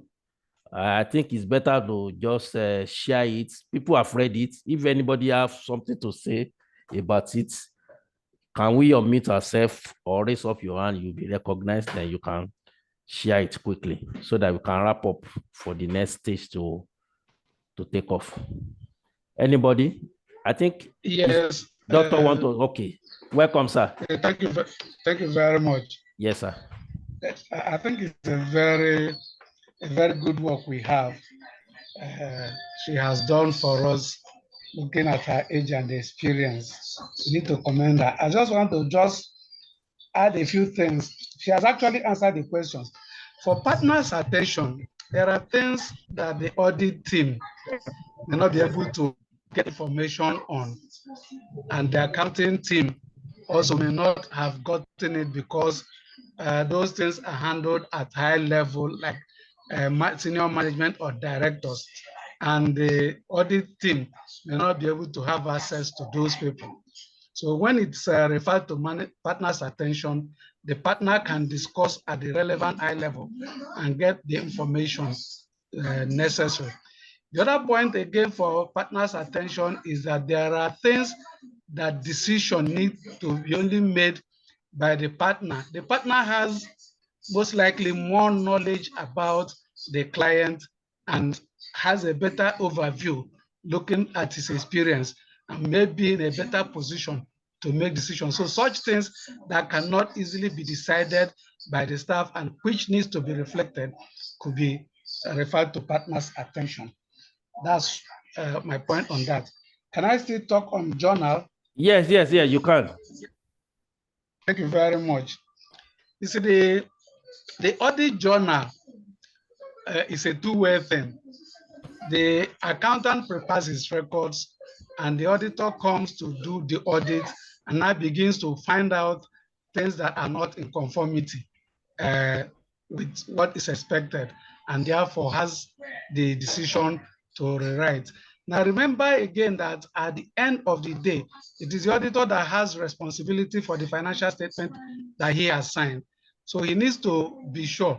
But the interesting thing is that the journal needs to have a detailed narration so that everybody who looks at it would see what he's doing, moving from this to this or reversing this.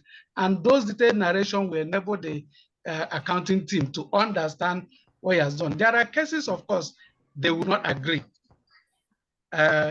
In some cases, they would have created a position for the financial performance to show a certain value. And then when you do a reversal of a position they have, it may cause some resistance. But the point is that you need to substantiate what you're doing and understand that the accountant eventually has responsibility for what is clear. So it's a way of letting them understand the basis, and I think agreement will be reached. Thank you. Yeah, thank you so much for another insightful contribution to the subject matter. That's why they said elders are very, very important in the society. Thank you so much, Doctor. My oga on top. All right. Mr. Adewale, yeah. Mr. Adewale, can I add my own comment? Yes, let's do it briefly. 30 seconds, please. Okay, it's in relation to the journal, the journal or the journal either being accepted or not accepted. Okay. Now, the most important thing is that the audit journal is a result of activities being conducted by the auditors. Now, let us realize that the account itself is owned by the client. Yes. However, once there are issues relating to the audit journals, it must be discussed with the key stakeholders, especially the CFO, the MD, and that if there's any resistance, just like the other party has mentioned, Dr. Nathan has mentioned, that probably they are having some profit target, and you are now saying that you are going to reverse, or because you have done some review of some loans that are bad, and based on your knowledge, there must be full provision for some investment, and it's not being resisted. It must be, if they don't agree, those issues now be highlighted as matters for partners' attention, because it has serious implication for their performance or for any performance-related position for the staff, because some of them, their earnings is based on their performance, and because of the action of that audit journals that may affect the bottom line of the organization, some of them will resist. But the issue is that if they fail to agree on the fee, then it will be highlighted to the partners. The partners will now take it up with the board that this issue. I've had similar experience when I was auditing a bank about 10 years ago. They resisted it. We highlighted it to the partners, and partners eventually agree with us. It dragged the account for almost 3 months. In the process of dragging, issue came up from their regulator, and they quickly accepted our journals so that big hammer will not be applied on them. So you expect them to resist, because once it's going to affect the bottom line, and it's a profit performance related issue, they will go against it. But let us remind ourselves that the owner of the business, they have to agree. If they don't agree, then we are likely to the partners concerned. Thank you. All right, thank you so much. So let me give this last person is one of the resource person for the next session, which is getting ready to take us today. That's Mr. Babatunde Arowole. Please comment 30 seconds, please, because we have taken much time this session. Thank you, sir. Yeah. I just want to comment on new engagement, which Madam put on the screen the other time. Okay. I want to share some experiences.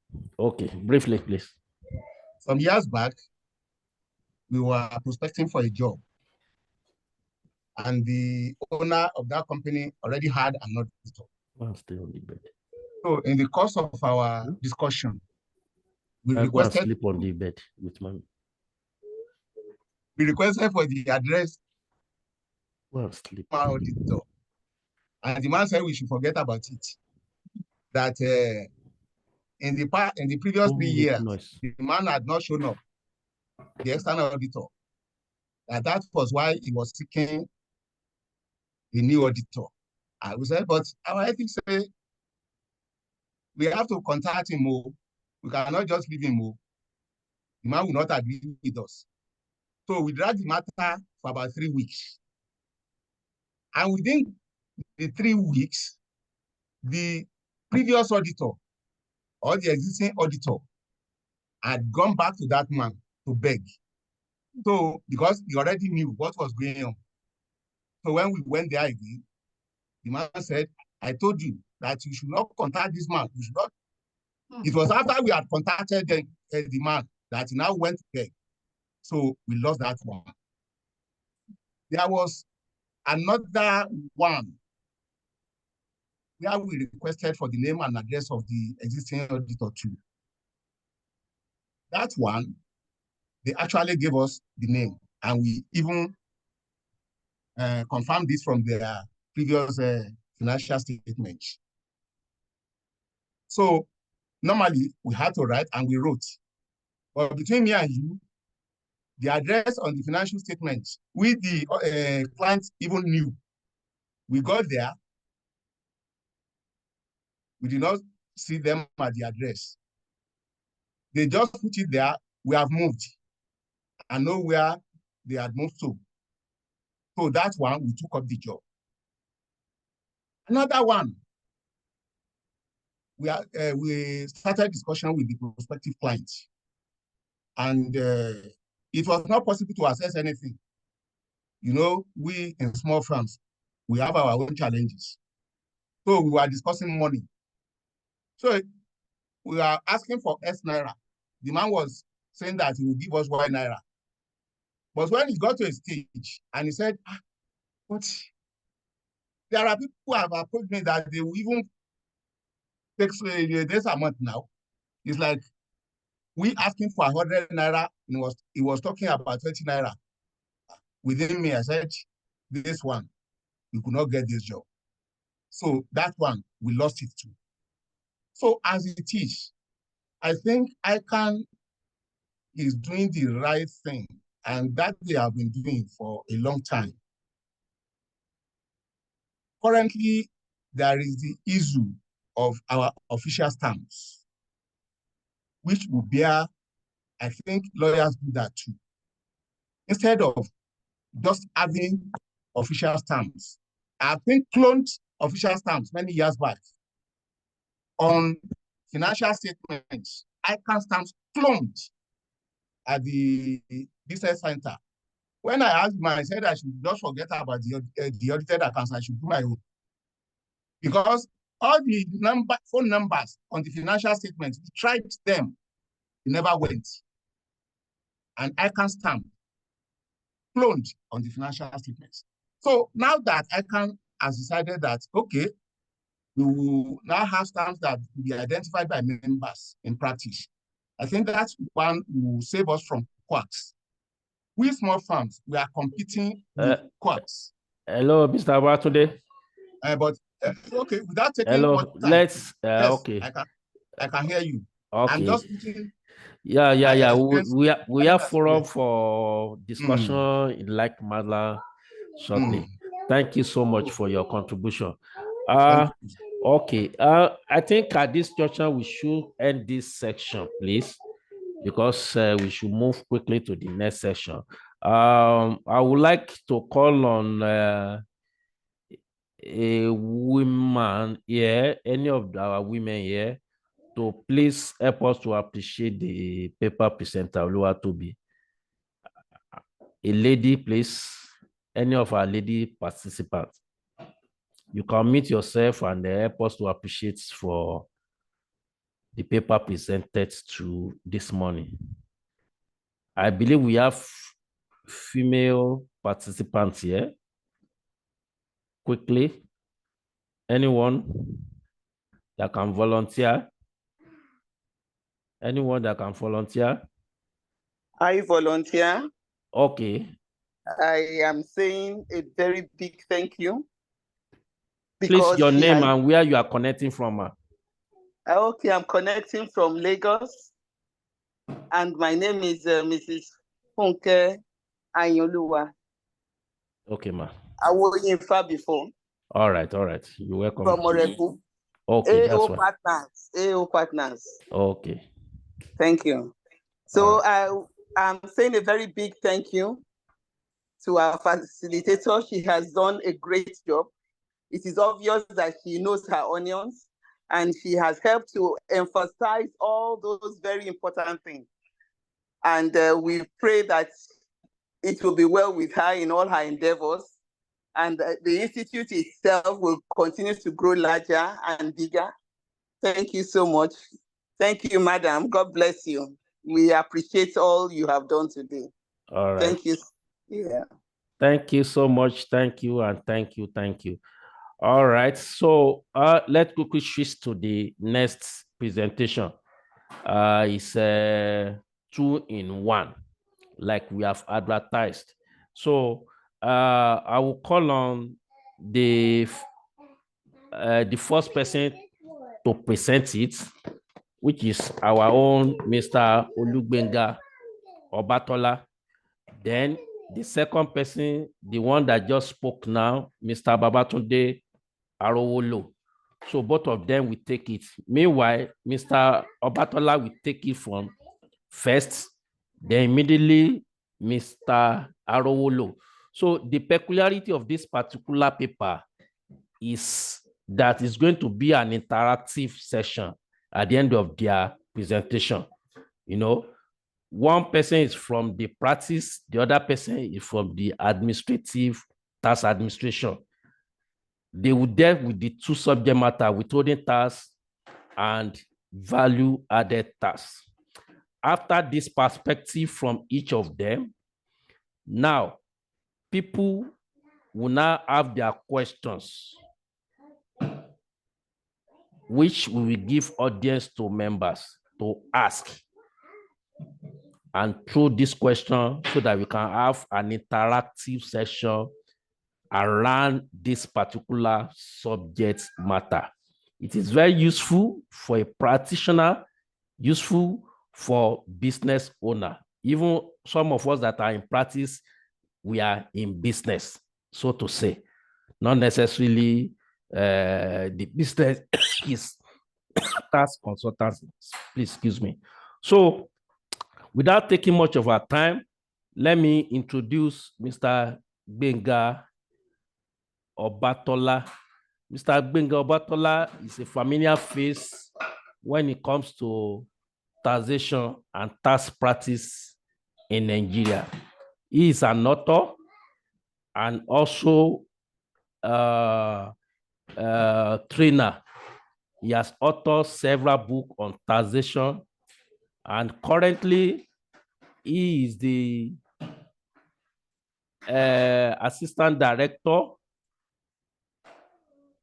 Just one moment.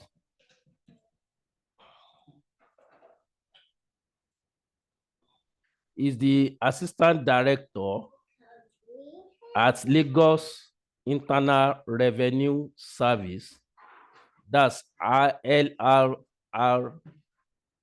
Lagos Internal Revenue Service, LRS, and not just the assistant director in the State Revenue Service, but he is in charge of withholding tax in Lagos Internal Revenue, and the units which he head is under the new growth area in Lagos State. So, ladies and gentlemen, welcome on board with me with Mr. Olugbenga Obatola. I will share his slide from this side, although they are in the Word file, while he continue to make his presentation. Mr. Obatola, are you there? Yeah, thank you very much, my brother. I'm here. I'm ready for you. Okay, so go ahead. I will share your slide in a moment. Okay, thank you very much. First of all, let me appreciate the first speaker, Madam Oluwatobi Adeosun. She has really done a very good job, and I hope that I am going to move at her pace and at her level. Now, I'm being asked to come and discuss navigating regulatory complexity, practical guidelines for ensuring withholding tax and value-added tax compliance edges. Yes. Navigating regulatory complexity. How do we navigate the issue of tax administration? So compliance is a very key issue. How do we go about it? When especially it has to do with withholding tax and value-added tax. Now, I believe in one thing. You either ride or you die. To learn is something that's very simple, because if you don't learn, you die. And things are changing. When you look at the tax landscape in Nigeria, things are changing on a daily basis. And you as a consultant or as a practitioner, you just have to be changing with the time. So let me start by saying that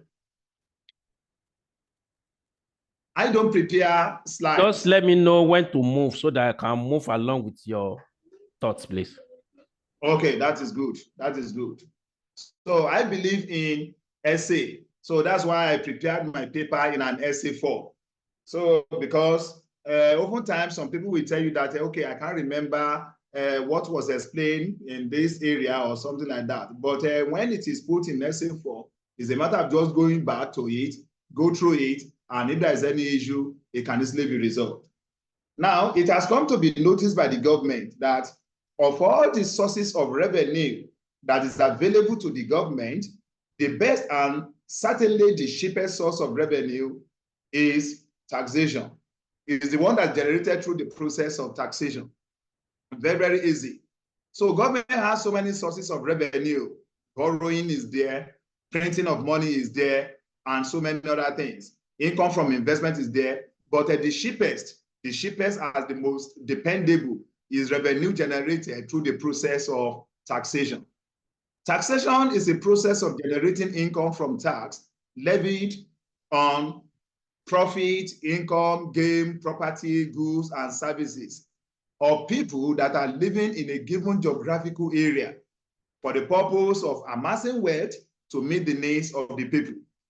All these constitute what is known as a tax base. So that is what government is imposing tax on.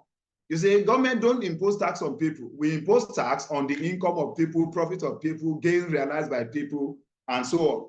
So that is that. And it has to be geography. It has to be geography based. That is, it is based on people that are living in a given geographical area. The government of Nigeria cannot, because of its power, go to Cotonou and say they want to collect tax from the people in the Republic of Benin. It's not possible. So it has to be from the people that are in Nigeria. Tax is also useful as a fiscal tool to the government, right? And it is used by the government to do what? To steer the course of the country's economy. So government always use tax to steer the course of things in the country. And with this, economic stability will be what? will be assured. Now, two of the ways by which government generates revenue through the process of taxation are withholding tax and VAT. Let me tell you one thing. Withholding tax is not a tax on its own. It is just a process. It's just a scheme, just like the PAYE. That's a pay as you earn, the one that is being deducted from the salaries of workers on a monthly basis. VAT, that one is a tax. It came to replace sales tax. So withholding tax is just a process, just a method by which tax is paid by individuals and organizations in the country. In this paper, we have been looking at these two types of taxes and how they are being compiled. You see, complied with by taxpayers. You see, taxes has to be paid, and it is we, the practitioners and the administrators, that are to ensure that adequate taxes are actually paid by our clients and so on. Now we are going to examine the problem usually encountered by tax practitioners when it comes to achieving full compliance with the tax rules and regulations. But before then, let us look at the operators in the Nigerian tax system.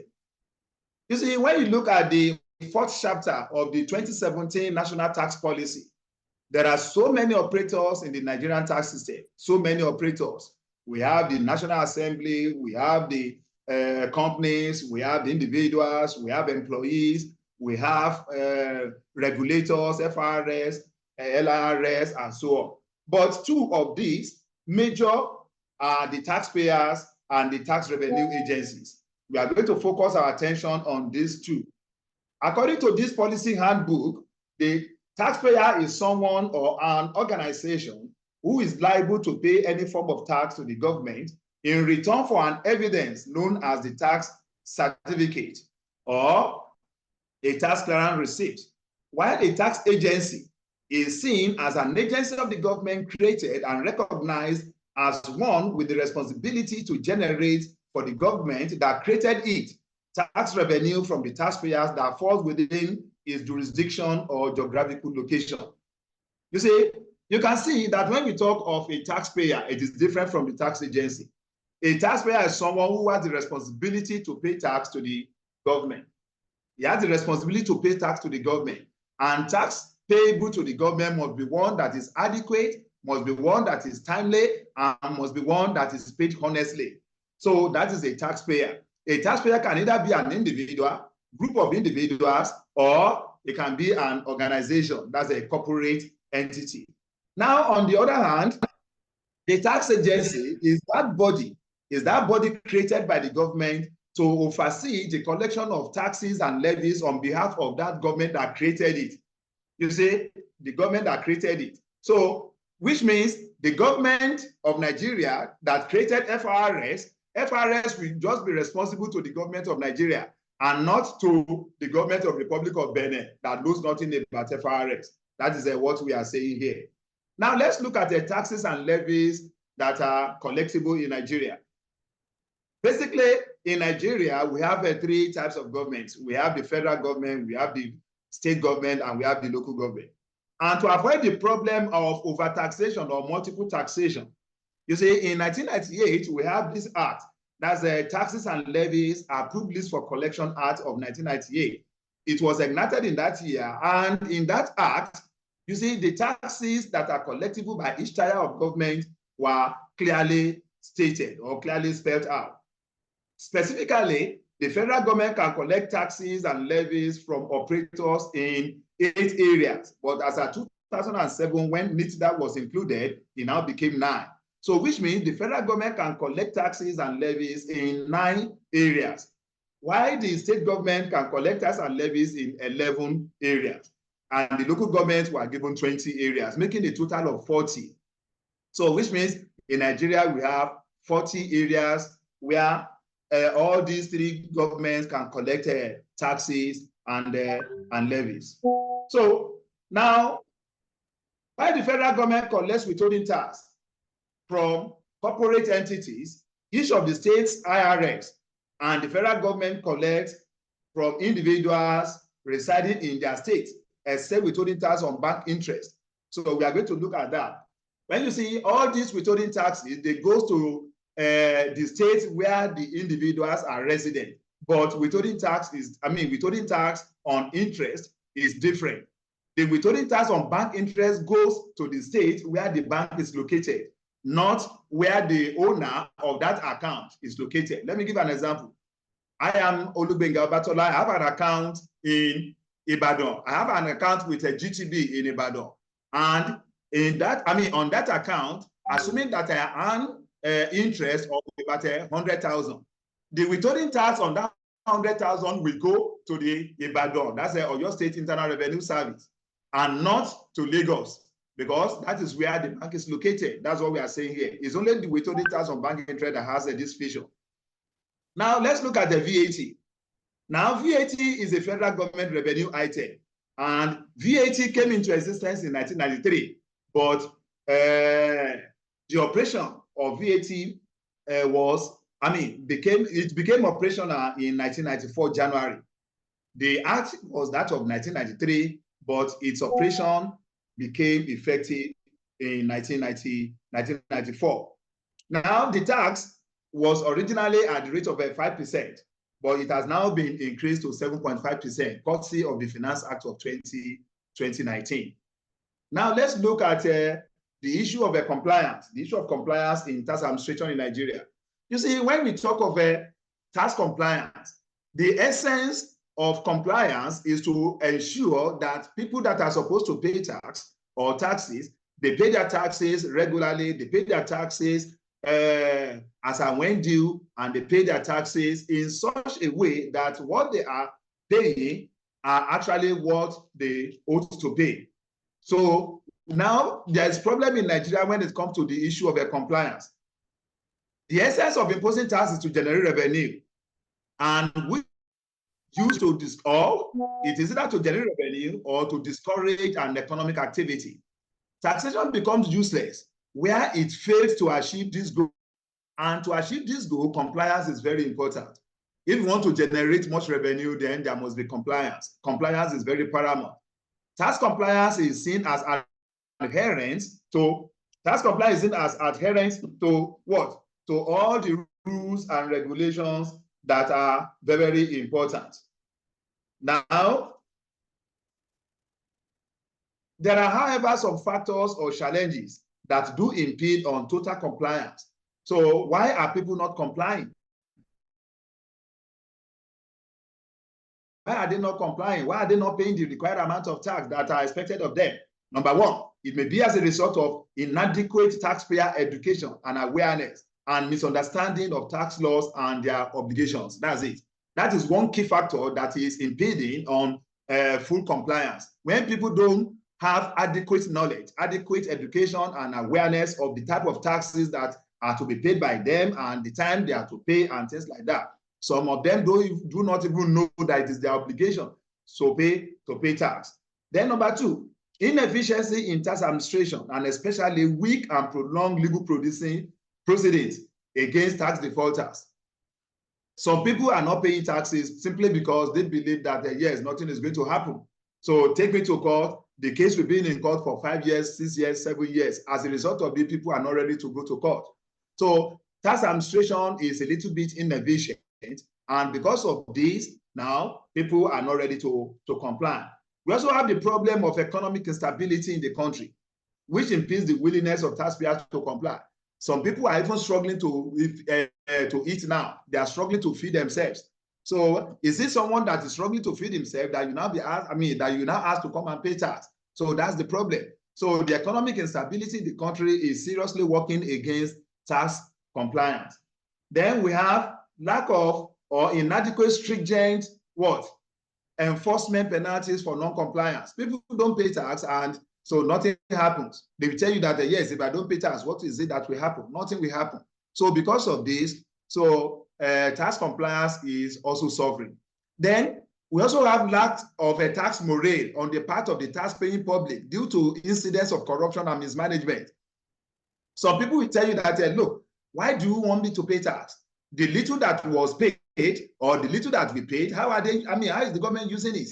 So is the government using the thing properly? But I always encourage people that, look, do your own part. Your own part is to pay. How the money is being spent is none of your business. So do your part, pay your tax, and make sure that you pay regularly. Then we also have Then we also have a complexity of the tax system and multiplicity of taxes. You see, we have so many taxes. I'm sure by the time this Professor Oyedele Taiwo's committee will have finished what they are doing now, the number of taxes in Nigeria, which presently is 40, will be reduced to something in the region of 8. We have so many taxes that people do not even know the type of taxes they are supposed to pay or not to pay. So I'm sure that that is one of the things that is impinging on adequate tax compliance. Then we also have inadequate tax incentives to encourage compliance. That's another problem. We have a lot of disincentives. If we have enough incentives to encourage compliance, so then people may want to pay tax. Then lack of ready access to tax advice services and support, especially for small businesses. You see, tax consultants are expected to do or to advise their clients. But some of these clients do not have enough money to engage tax consultants, and tax consultants will not do this job for free. So because of this, so these small businesses prefer to run away from paying taxes than to engage tax consultants that will assist them in planning their taxes. However, it is gratifying to know that most of the tax agencies in the country are in line with the tenets of the principles of convenience and simplicity, making things easier for the taxpayers to understand their rights and responsibilities. You see, and how best to go about complying with tax laws and regulations. Some of the new innovations that are being shown out by tax agencies now to encourage compliance, to ensure that we have adequate compliance, are electronic tax filing and payment systems. You see, nowadays, you don't have to go to the tax office before you pay your tax or before you file your returns. You can do that within the comfort of your room or your office. Introduction of online platform for taxpayers to file their tax returns, make payments, and access tax information electronically. So there are gonna be days when we say, oh, I cannot go to the bank because of the number of hours I'm going to stay in the bank before I could make before I could pay my tax. Nowadays, within your office, you can do what? You can pay your tax, you can do that. Then TIN registration and introduction of a unique identification system for taxpayers, which is going to help in enhancing and tracking and monitoring tax compliance. Nowadays, we have a TIN registration. It's very, very important. The moment you register your company with a CAC, you get your TIN. You get your TIN. It's only a matter of just going to FRS to validate the TIN. And it will become easier to monitor you, to run after you, so that you will now be asked to come and pay adequate tax. Then we have utilization of data analytics tools and risk-based assessment techniques to identify non-compliant taxpayers. So we have these tools now that do assist the tax agencies to identify non-compliant taxpayers and run after them. Also, we have a mobile payment system which allows taxpayers to conveniently pay their taxes using their mobile applications. I cannot tell you the last time I went to the bank to go and pay tax. What I do is just to pay through my mobile application, my phone. So this makes the job to be easier. Then we have the automation of a tax process like assessment, audits, compliance process through the use of technology, right, which reduces human errors. So you can use Excel to generate your tax liability. We have so many types of systems now that can be used, so many types of software that can be used to generate a tax, and this will assist in a tax compliance. Then we have a use of voluntary assets and income declaration scheme. You see, you remember, this is what came out in 2017 to encourage people to pay tax. That if you want to pay your tax, penalty and interest will be waived. Then this made a lot of people to came outside and pay their taxes. Then when you go to all these tax offices now, we have specialized tax units in tax offices. You see, you are going to have a VAT department so that those people there, they are well knowledgeable in anything that has to do with VAT. So they can easily advise you, they know what is going on. Then there's another unit for withholding tax. There's another unit for a direct assessment. There's other unit for PAYE. So all these specialized units were there to assist you in ensuring that you pay your taxes as and when due. Now, let's come back to Lagos State. How is withholding tax? How is it working in Lagos State? You see, don't forget that in Lagos State, we have a very robust tax administrative system, which was put in place to ensure maximum tax compliance and maximum possible revenue generation. So that's it. So our system is to ensure maximum tax compliance and at the same time to ensure that we generate maximum possible revenue. Because if tax compliance is increasing, then revenue generation will equally be increasing. It is where tax compliance is reducing or decreasing that revenue will be reducing. But in LRS, which is the official tax agency for Lagos State, there are two directorates that are managing and collecting withholding taxes. You see, and the objective here is to ensure maximum coverage, to make sure that we cover all the taxpayers that are expected to pay withholding tax, right? We have the Directorate of New Growth Areas. You see, this directorate is saddled with the collection of withholding tax on dividend at the rate of 10%, bank interest at the rate of 10%, director's fees at the rate of 10%, royalty 5%, building and construction 5%, technical services 5%. Then we also have the Directorate of Personal Income Tax, which is in charge of withholding taxes like professional services, contract, commission, and rent.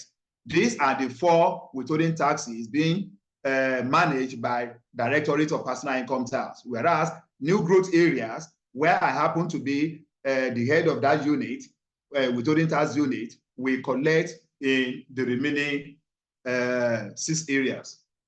Okay, technically, any taxpayer that operates the payee scheme must register with LRS for the purpose of collecting and remitting withholding taxes.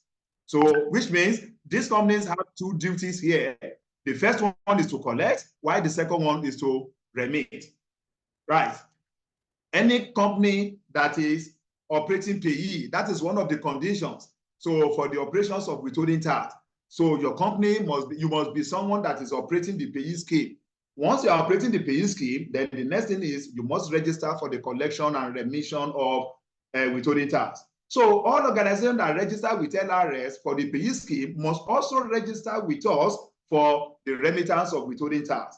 You see, and this must be done at a period not later than 6 months from the date of commencement of business. The moment you commence your business, within 6 months, then you register for the payment of withholding tax.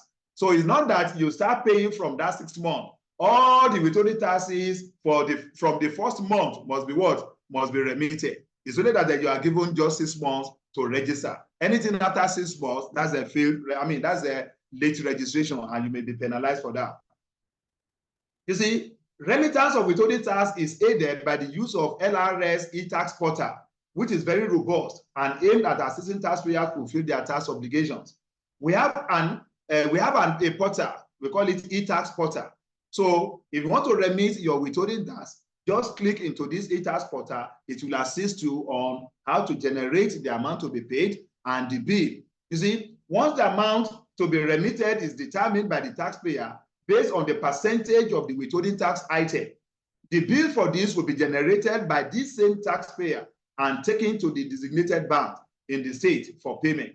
This payment will automatically be seen by LRS withholding tax unit officials, and the responsibility of these people is to prepare certificate of payment.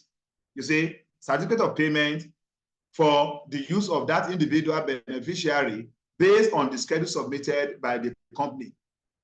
What we are saying here is that if Dangote Nigeria Limited should pay withholding tax on a director's fees to the tune of maybe 700 million, and this 700 million is for probably 10 individuals at the rate of 70 million. So once we see the 700 million, and the next thing is that we'll be expecting the schedule from Dangote Nigeria Limited. Immediately the schedule is given to us, then the next thing which my officers will now do is to generate certificates of payment, which will now be given back to Dangote Nigeria Limited to be given back to these individual beneficiaries, which these beneficiaries will now use where at the end of the year when filing their tax returns. You see, so when you look at section 74 of PITA, there are majorly two offenses, as I said earlier on, under the administrative tax, and these are failure to deduct and failure to remit. You see, these two offenses carry with them a penalty which can be found in section 7, section 1 of the same act. Now, how is a VAT administered by FRS? VAT, as noted earlier, is a tax on goods and services and administered by the FIRS. The birth of VAT brought an end to the collection of sales tax in the country, and it became operational on 1st January 1994. VAT is a tax that is chargeable on the value added to the production of a good or the rendering of a service. Hence, it is known as a goods and services tax. It is a multi-stage tax that is charged at each stage of value addition to a product or service. For instance, a product that was purchased for 100,000 and sold for 150,000, after going through some modifications, will attract VAT at the rate of 7.5% of the difference between the sales, which is 150, and the input price, which is 100,000. That is, we are talking of 7.5% of the balance, which is 50,000. It is compulsory that every seller of chargeable VAT item must issue a VAT invoice. That is very compulsory. VAT invoice must be issued. And this is a document which gives the particulars of the good or item bought by the buyer. It comprises of the date of purchase, the quantity, the unit price, the total value of sales, percentage of VAT deducted, and value of VAT charged. There are basically two types of VAT invoices. We have VAT invoice, which is usually issued by registered businesses when selling taxable goods and services. The other one is simplified VAT invoice, which is an abridged form of VAT invoice, but it contains details that are found in VAT invoice, but not all, but enough to determine the value of VAT charged. For the administration of VAT by FRS, there are 7 forms designed by FRS, and the first 2 of these forms are usable by the taxpayers themselves, while the remaining 5 are to be used by FRS and the Nigerian Customs Service.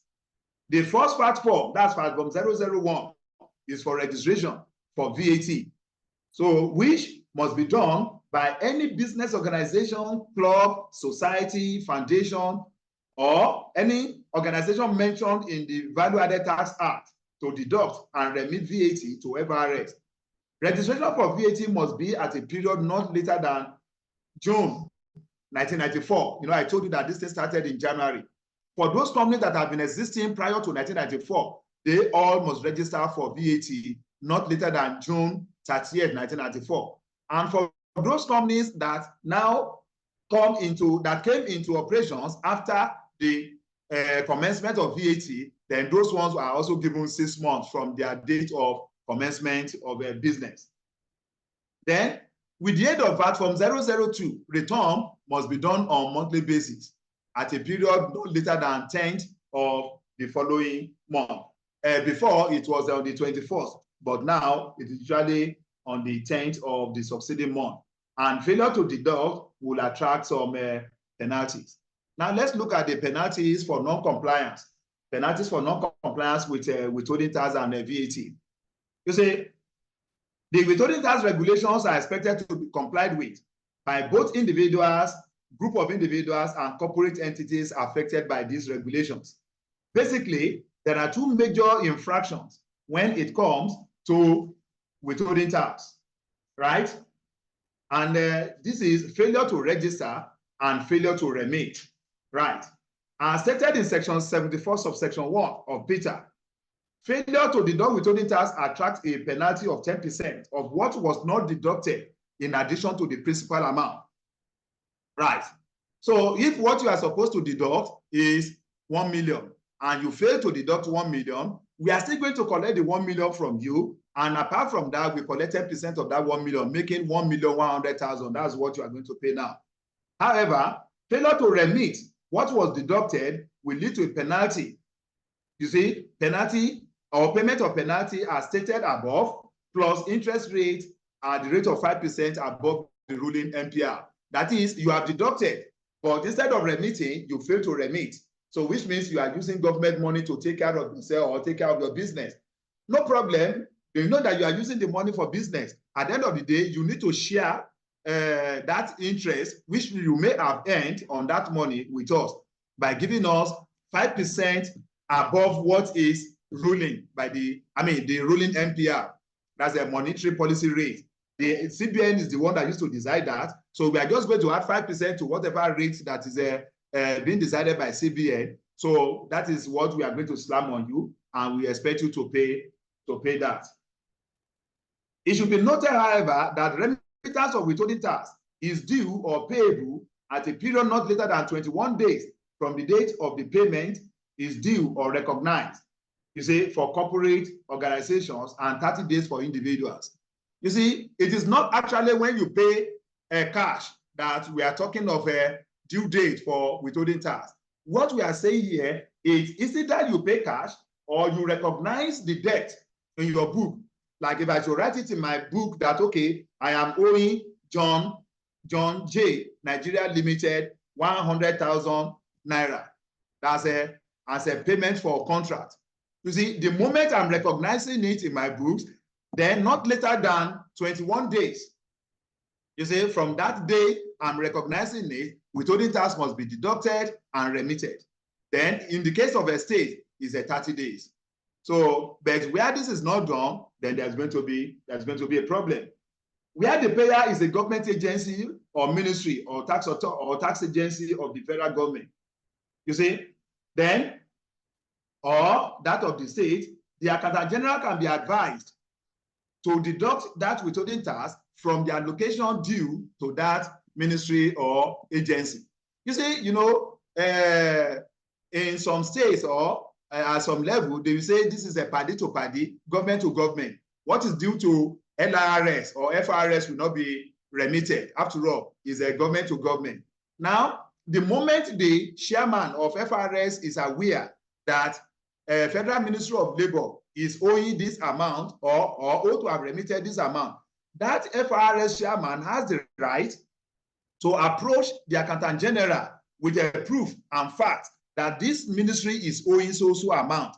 So that accountant general will now deduct that money from the amount that is supposed to be given to that ministry and remit to the FRS or SRS as the case may be. In the case of VAT, an offense is determined or committed as outlined in the Value-Added Tax Act, where the affected organization failed to register for VAT collection at a period before the end of June 1994 for companies that were in existence before the coming of VAT, or 6 months after the commencement of business for those companies that came after the commencement of Value-Added Tax Act.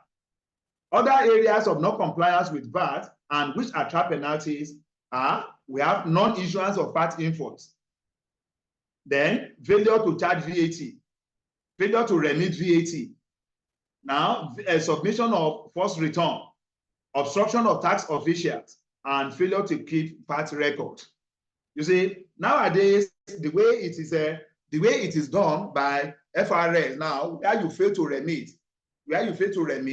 assuming that you are supposed to remit 100,000 in January and you fail to remit the 100,000. Now, no problem. At the end of the period, so their system now, we call it a tax promax. Their system is automatically configured that the moment is on the 11th, you say you will be owing 50,000 for remittance. That when you get to February and you still not remit, it is not 50,000 again. It is now 50,000 for January, 25,000 for February, making 75,000, plus 50,000 for the month of February, making 125,000. By the time you get to March, it is not that 125,000. It is 50,000 for January, 25,000 for February, 25,000 for March, making 100,000. Then for the February, 50,000 plus 25,000, 75,000, making 175,000. Then for March, 50,000, making 225,000. So that if you don't remit for 6 months or 1 year, you now know the amount that you are going to pay just for failure to do what? Failure to remit. Even if you don't have anything to remit, the law gives you an option that look, don't go and file zero returns.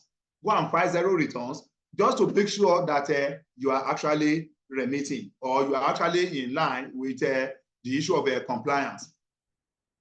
Now, what are the roles of tax practitioners in the collection of these two taxes, this withholding tax and VAT? What are the rules? Because we are dealing with so many people that do not care when it comes to the issue of tax. You say, but it is our duty as a tax practitioners to ensure that we advise our clients. We advise our clients as to the need for them to do the needful. Now, what are the roles of a tax practitioner? The first one is the tax planning. One major duty of a tax practitioner is to assist a taxpayer organization in planning is a tax in such a way that required taxes are paid or remitted as and when due. You see, that thing is very important. It is your job as a tax practitioner to assist your client in planning his tax. Tax planning is allowed. Tax avoidance is allowed in law. What is not allowed is the tax evasion. Tax avoidance is allowed, but it must be done in such a way that honesty, transparency is there. You are seen to be doing what is transparent and what is honest. If not, you can be charged for tax immorality. There's something we call tax immorality. So if your tax planning is becoming too aggressive, it can be turned to tax immorality. So it is your duty as a tax practitioner to make sure that you assist your client, because is it the client that is running after sales, running after prices of diesel, prices of this and that will now be thinking of, oh, on the 10th is there, I must file my return with the FRS for VAT. No, it is your duty as a tax practitioner to ensure that your client is reminded that, look, okay, we have to file VAT not later than 10. This is the amount, this is this. So that thing is very important. Then another job of a tax practitioner has to do with the tax compliance. Tax practitioners can assist taxpayers in preparing their tax account and in filing tax returns as and when due. They ensure that tax returns filed are accurate, timely, and are done with compliance with established rules and regulations. That's it. Make sure that you file your returns accurately and timely. The moment you are able to do that, no problem.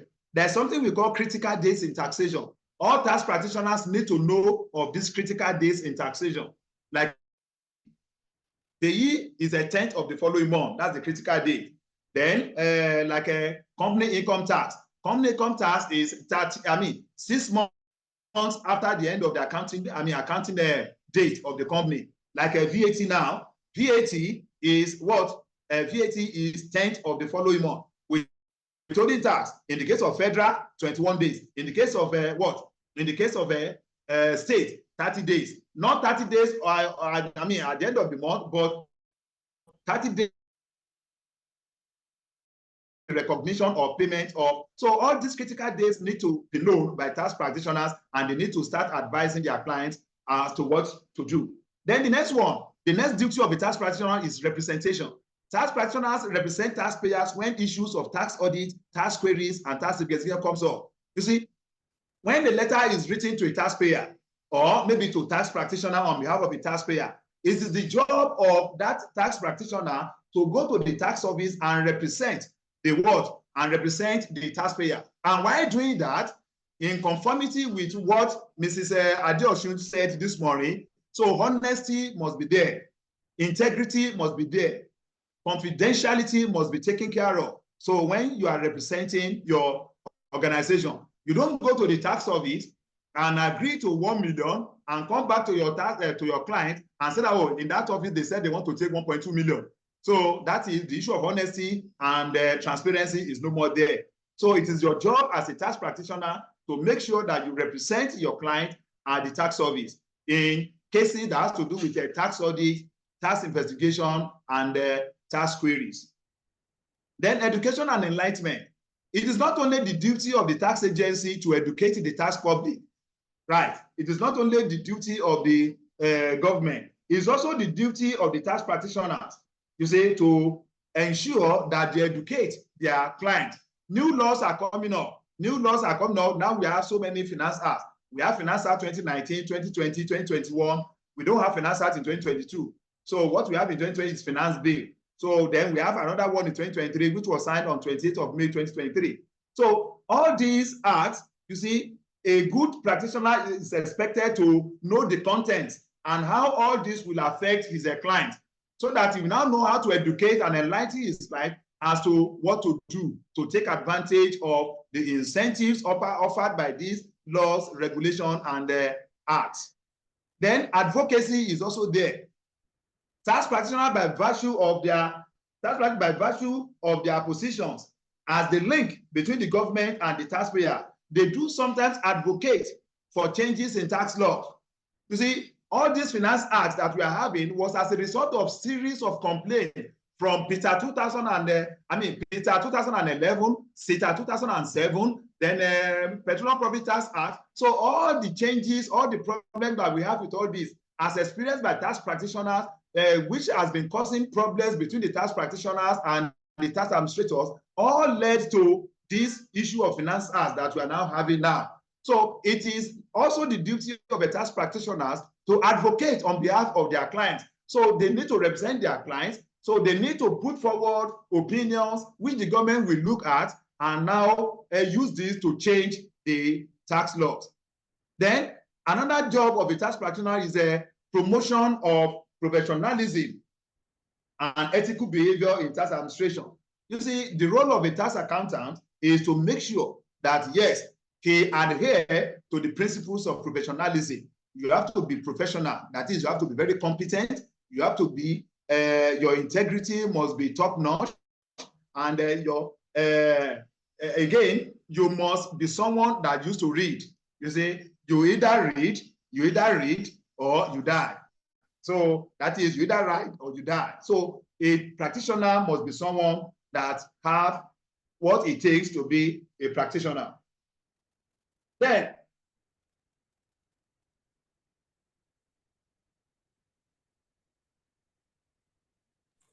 okay. Yeah, we can hear you. Continue. Okay, thank you.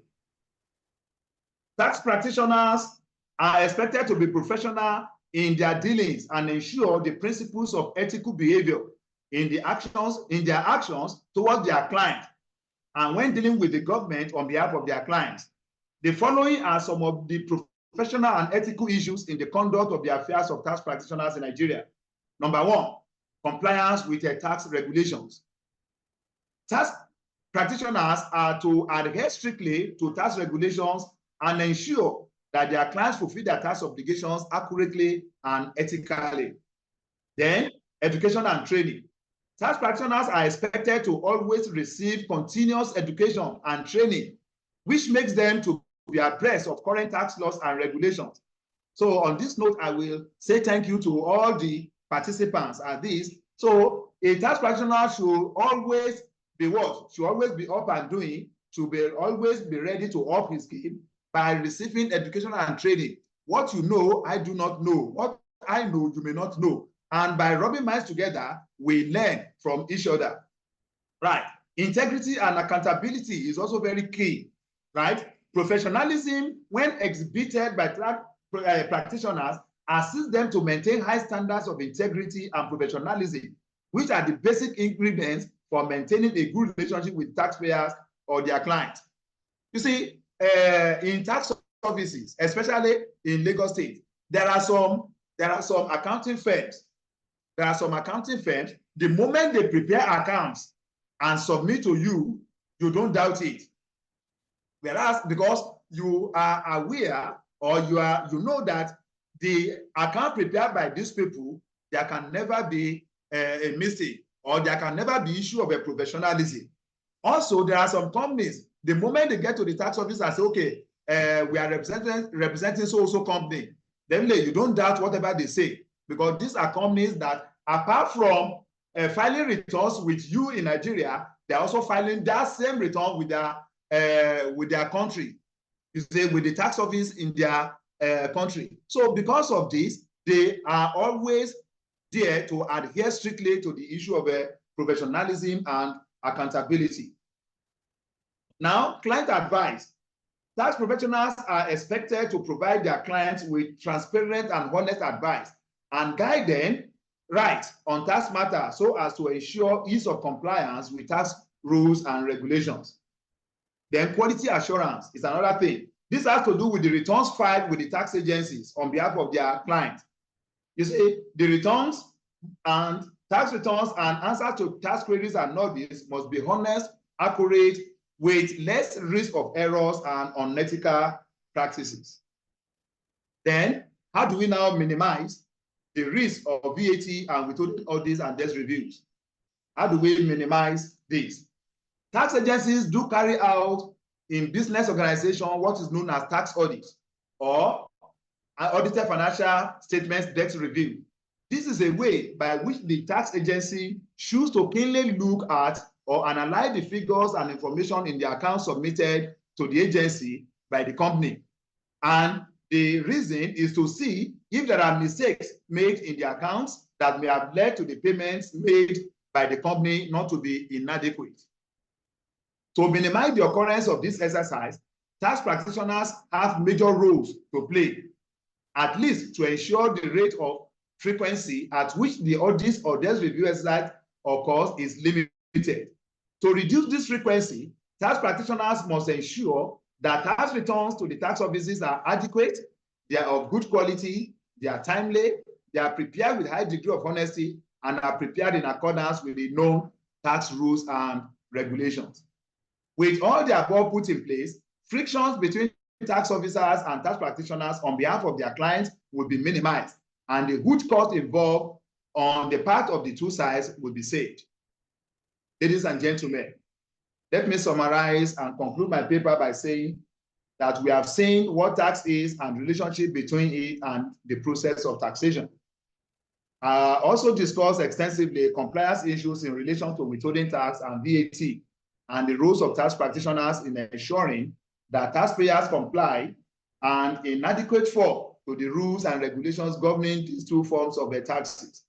Problems that do militate against full compliance by tax practitioners and other taxpayers were looked into, and how best to mitigate these problems were equally suggested.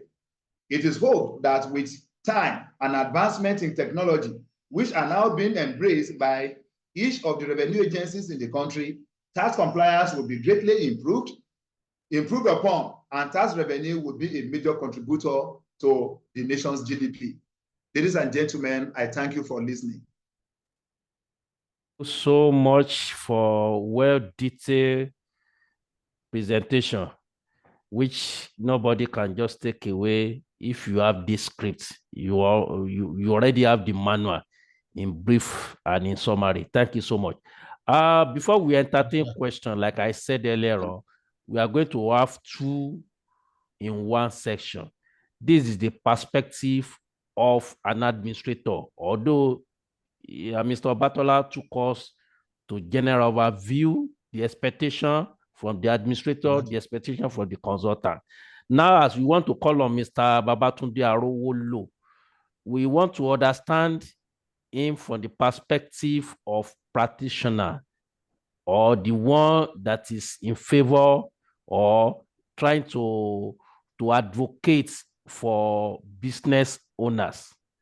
And if you look at the latter part of the presentation made by Mr.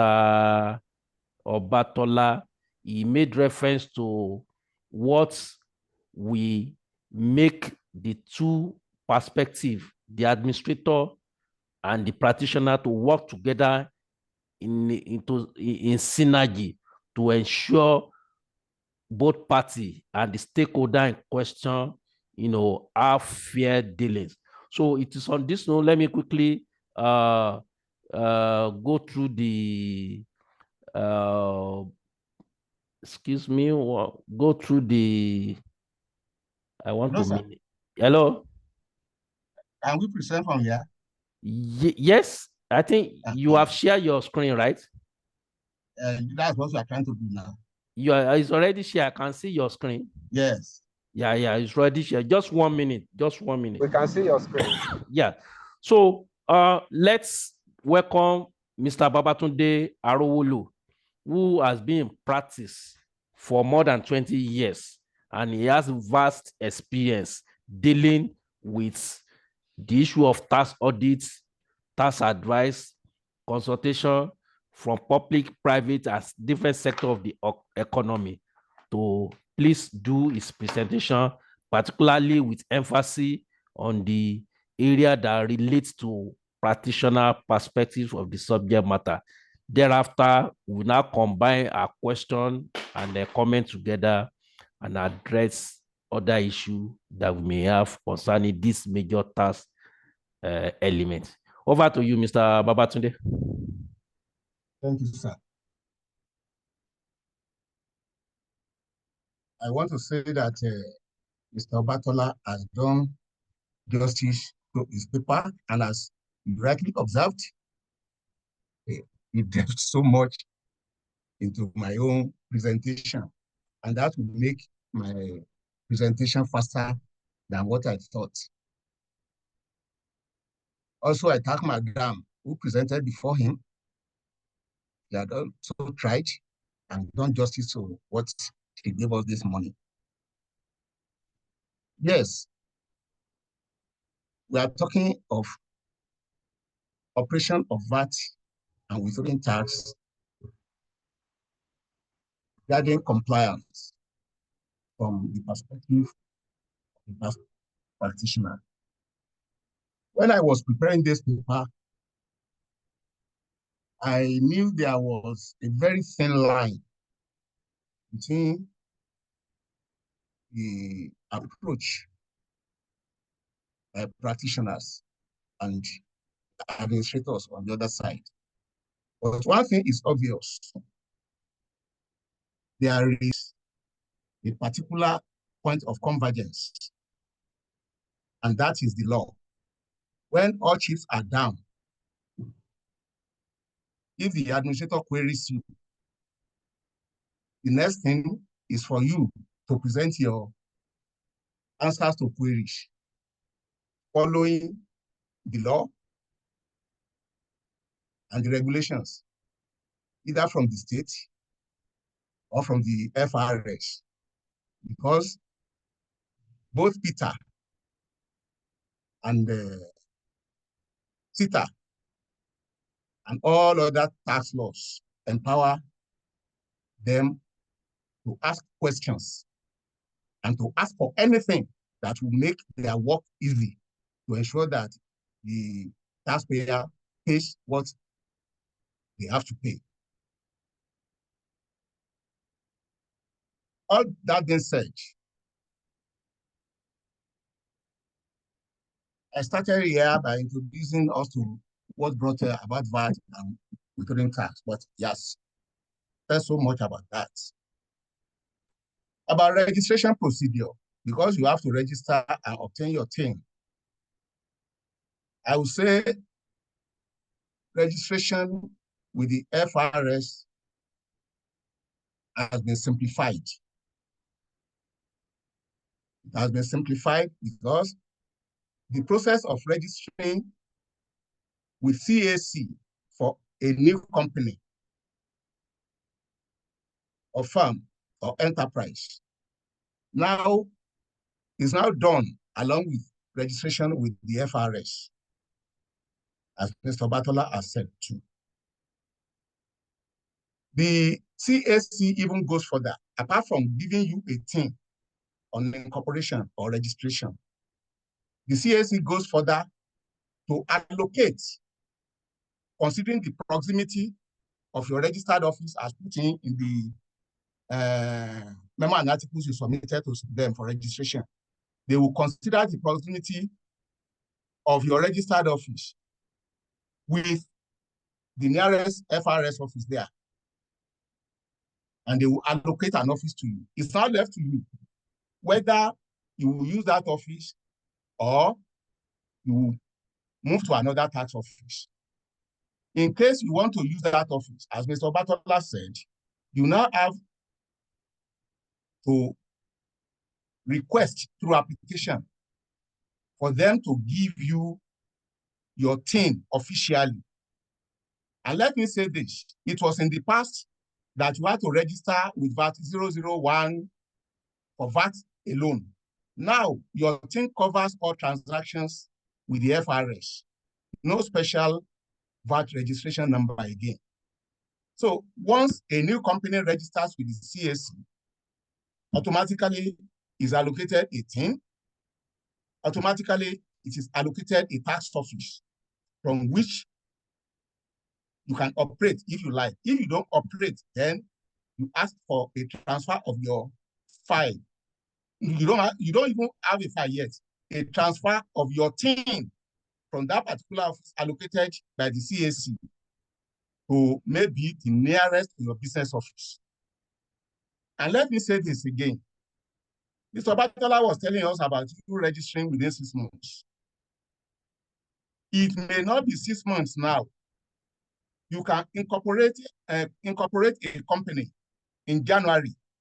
If you start business before April, then on commencement of business, the law now requires you to register for VAT.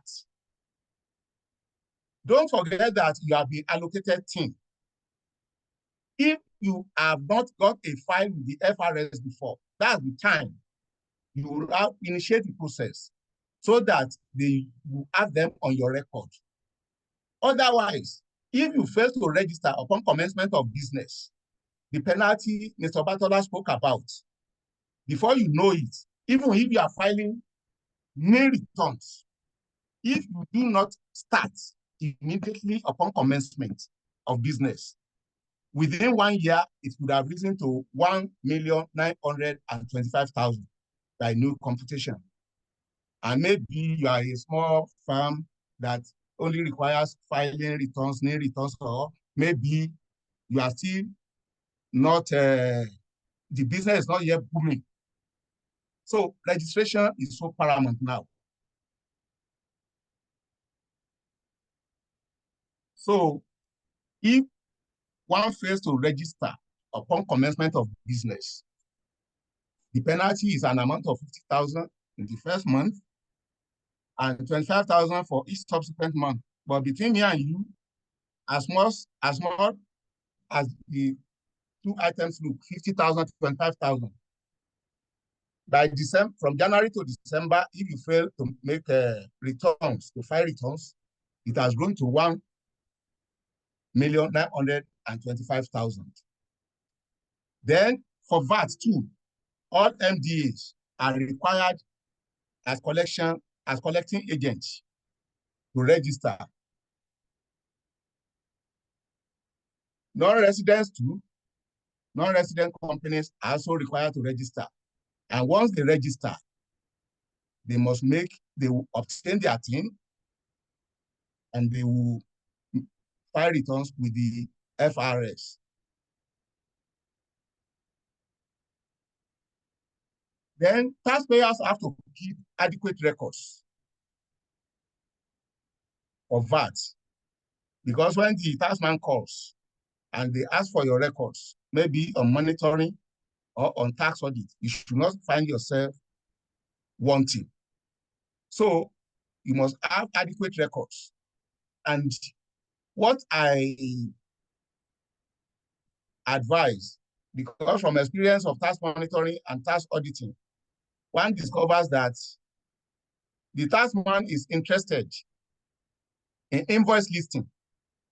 And if they say you should list out your invoice, which should be tax invoices anyway, how could you say you do not have invoices, even if you are keeping incomplete records? That's what the invoices generate revenue for you.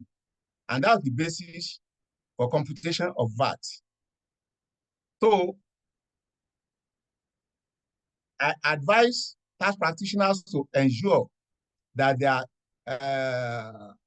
clients maintain a very good accounting system from which information will be fetched easily when the taxman calls.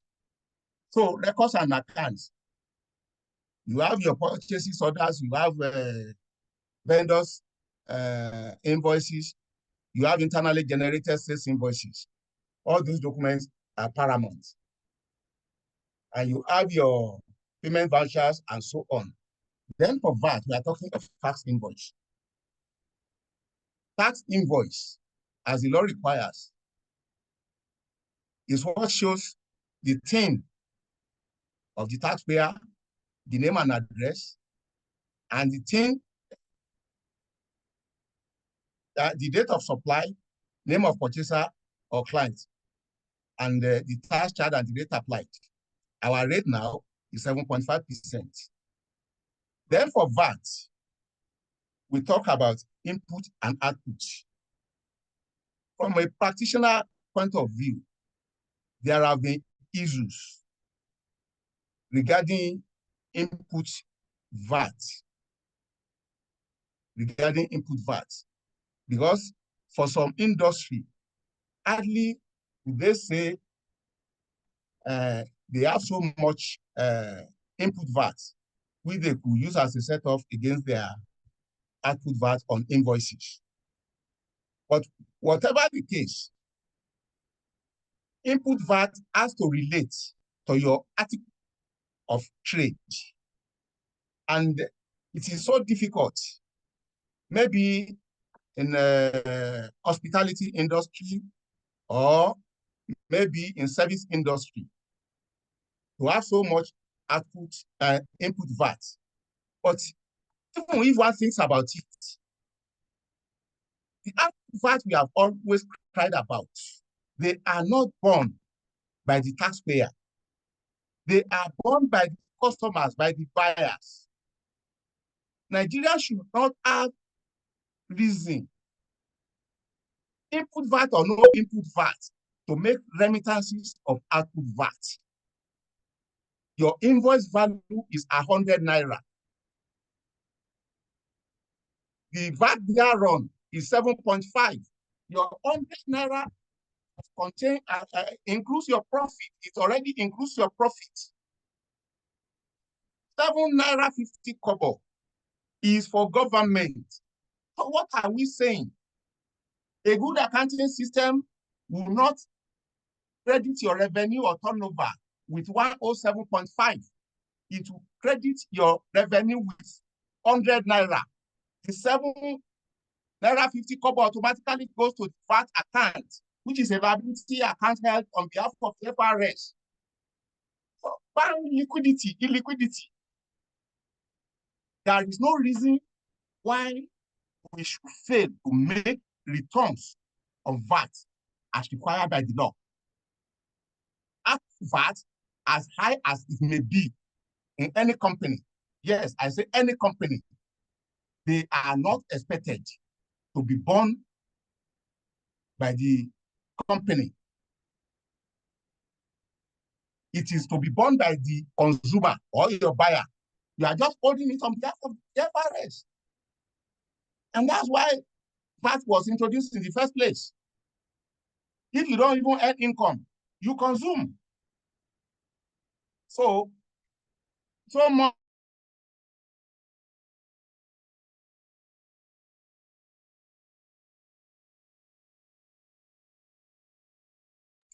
Hello, is there any issue? Much ado about input and output VAT. VAT that does not exist. Problem with our clients. So much about that, but that's the issue there. Then we have what we call VAT on other expenditure, which are not articles of trade or which are not in the ordinary course of business. These are maybe VAT on overhead or general administration. There is always a problem there. They are required to be treated as pure L items, not to be set up from output VAT. Then, as we all know too, capital items or assets, the VAT thereon are capitalized. So they are not for set off against the output VAT. Then we collect on behalf of FRS, that's still on VAT, we remit to the FRS. The collection and remission of tax is the responsibility of the taxpayer, who charges the VAT and collects on behalf of FRS. The general rule is that every taxable person is to collect tax at the rate of 7.5% of the value of the goods supplied. And the tax so collected is the approved VAT. Monthly remittance of the VAT payable is to be made in the currency of transaction on or before the 21st day of the month, following the date of such transaction. It's not 10th day, it's 21st day of the month. But with the recent changes, when they are now talking about FRS appointing maybe some entities to withhold tax on their behalf, it is such entities that are now required to remit the VAT so withheld on the 14th day of the following month. But the law still remains that normal deductions of VAT and remittance is remittance is done on 21st day of the following month of the month following transaction. Then a new section 14.4 of withholding VAT, because what my papers this so much with is that we as practitioners, we must be abreast of development. We should not find ourselves wanting. Give it to our administrators, both at state level and at the federal level.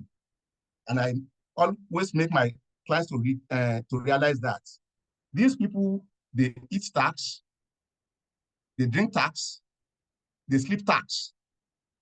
So if you have your say, most of the time, the taxman will have his way. Why not just do the right thing? There is a new section in the tax law now.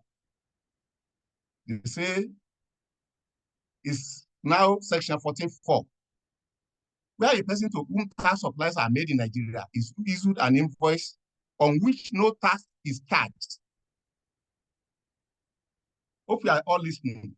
You receive an invoice from a supplier, yes, but your supplier fails.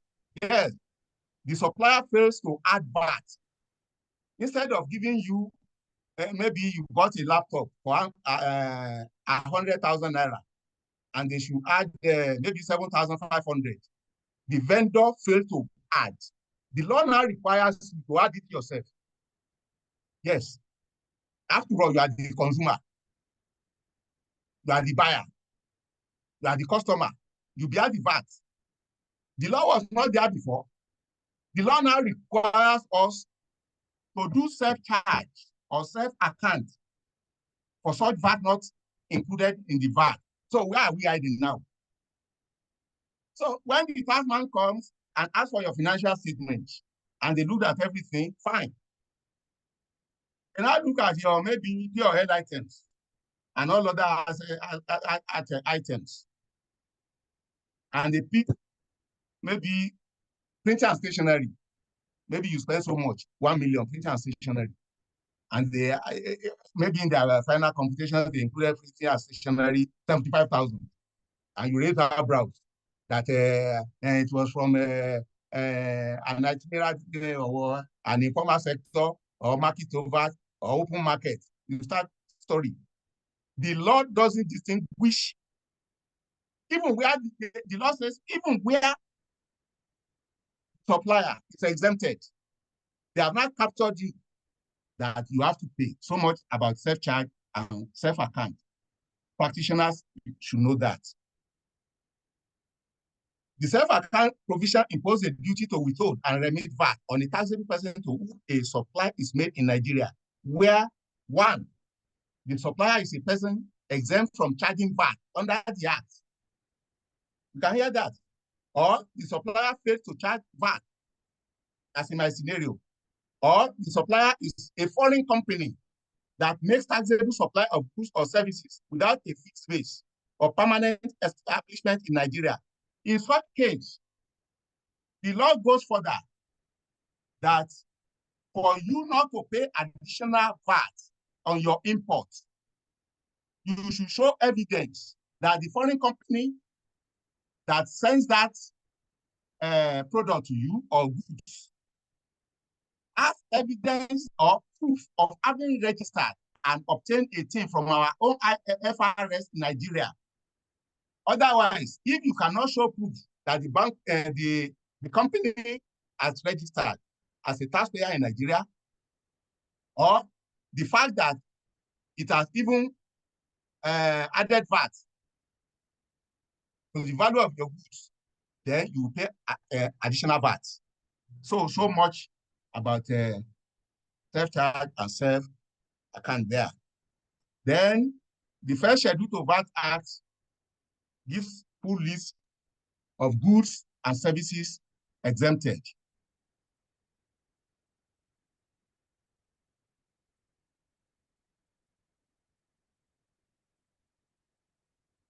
Challenges of VAT in Nigeria.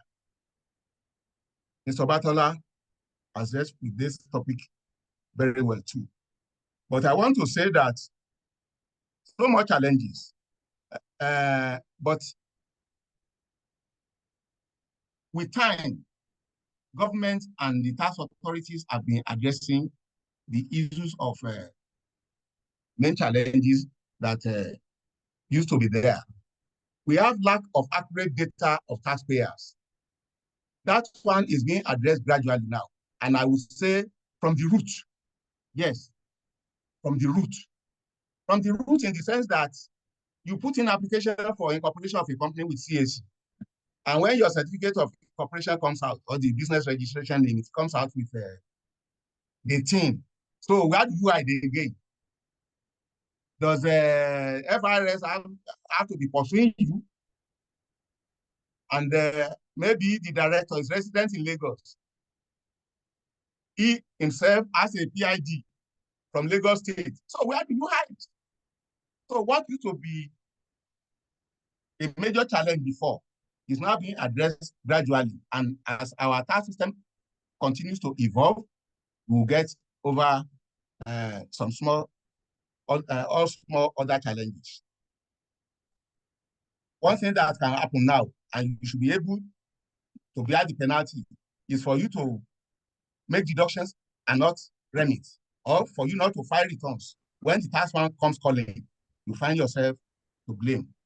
So as tax practitioners, we should be abreast. What I do with my client, especially where they do not have qualified accountants. Where they have qualified accountants, we have always tried to put the person in charge through returns, how to file VAT returns on monthly basis. When they have problems, they call on us. If we can resolve, we resolve. If we cannot resolve, then we go to the tax office, they help us resolve. So that's that about not making returns. Penalties take care of non-compliance with filing of returns. Then the use of technology.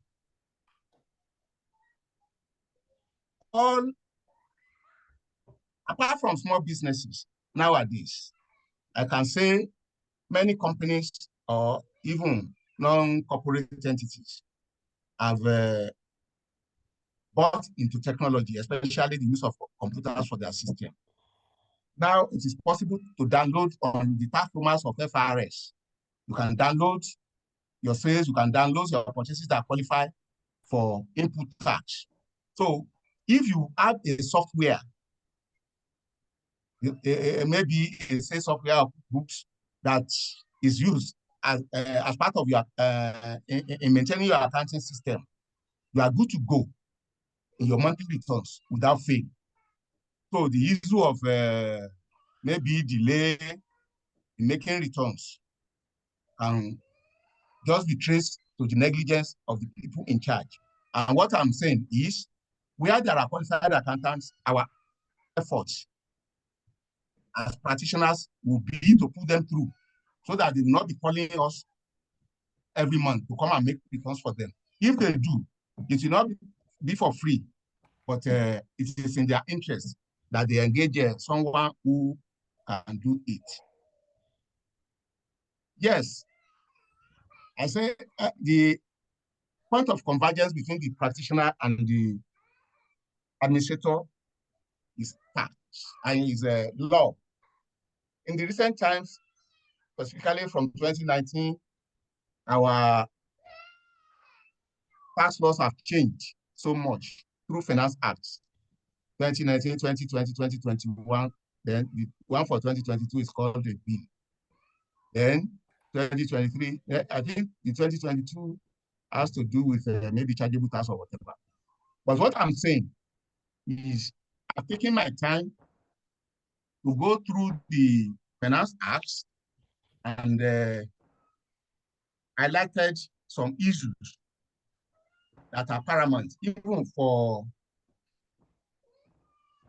tax practitioners, both in the big firms and the small firms, so that our clients will not take us to task on certain issues.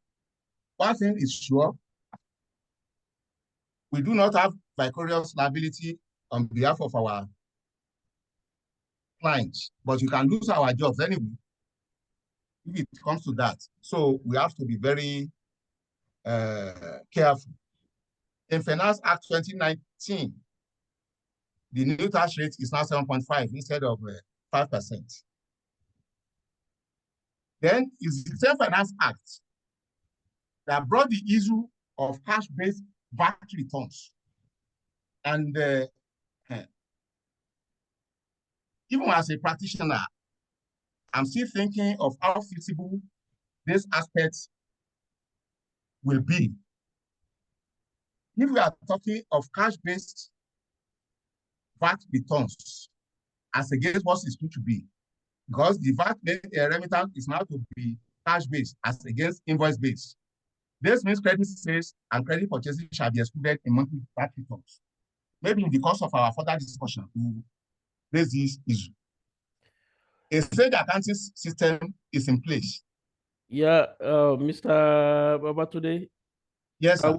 Can we, because this section, I mean, this last section majorly is for, professional interaction and discussion extensively, because the two tasks you are talking about, they are very, very, they generate a lot of questions, arguments, basis in practice for most professional, So I would like us, administration, that we quickly wrap up so that we can permit much time for this discussion.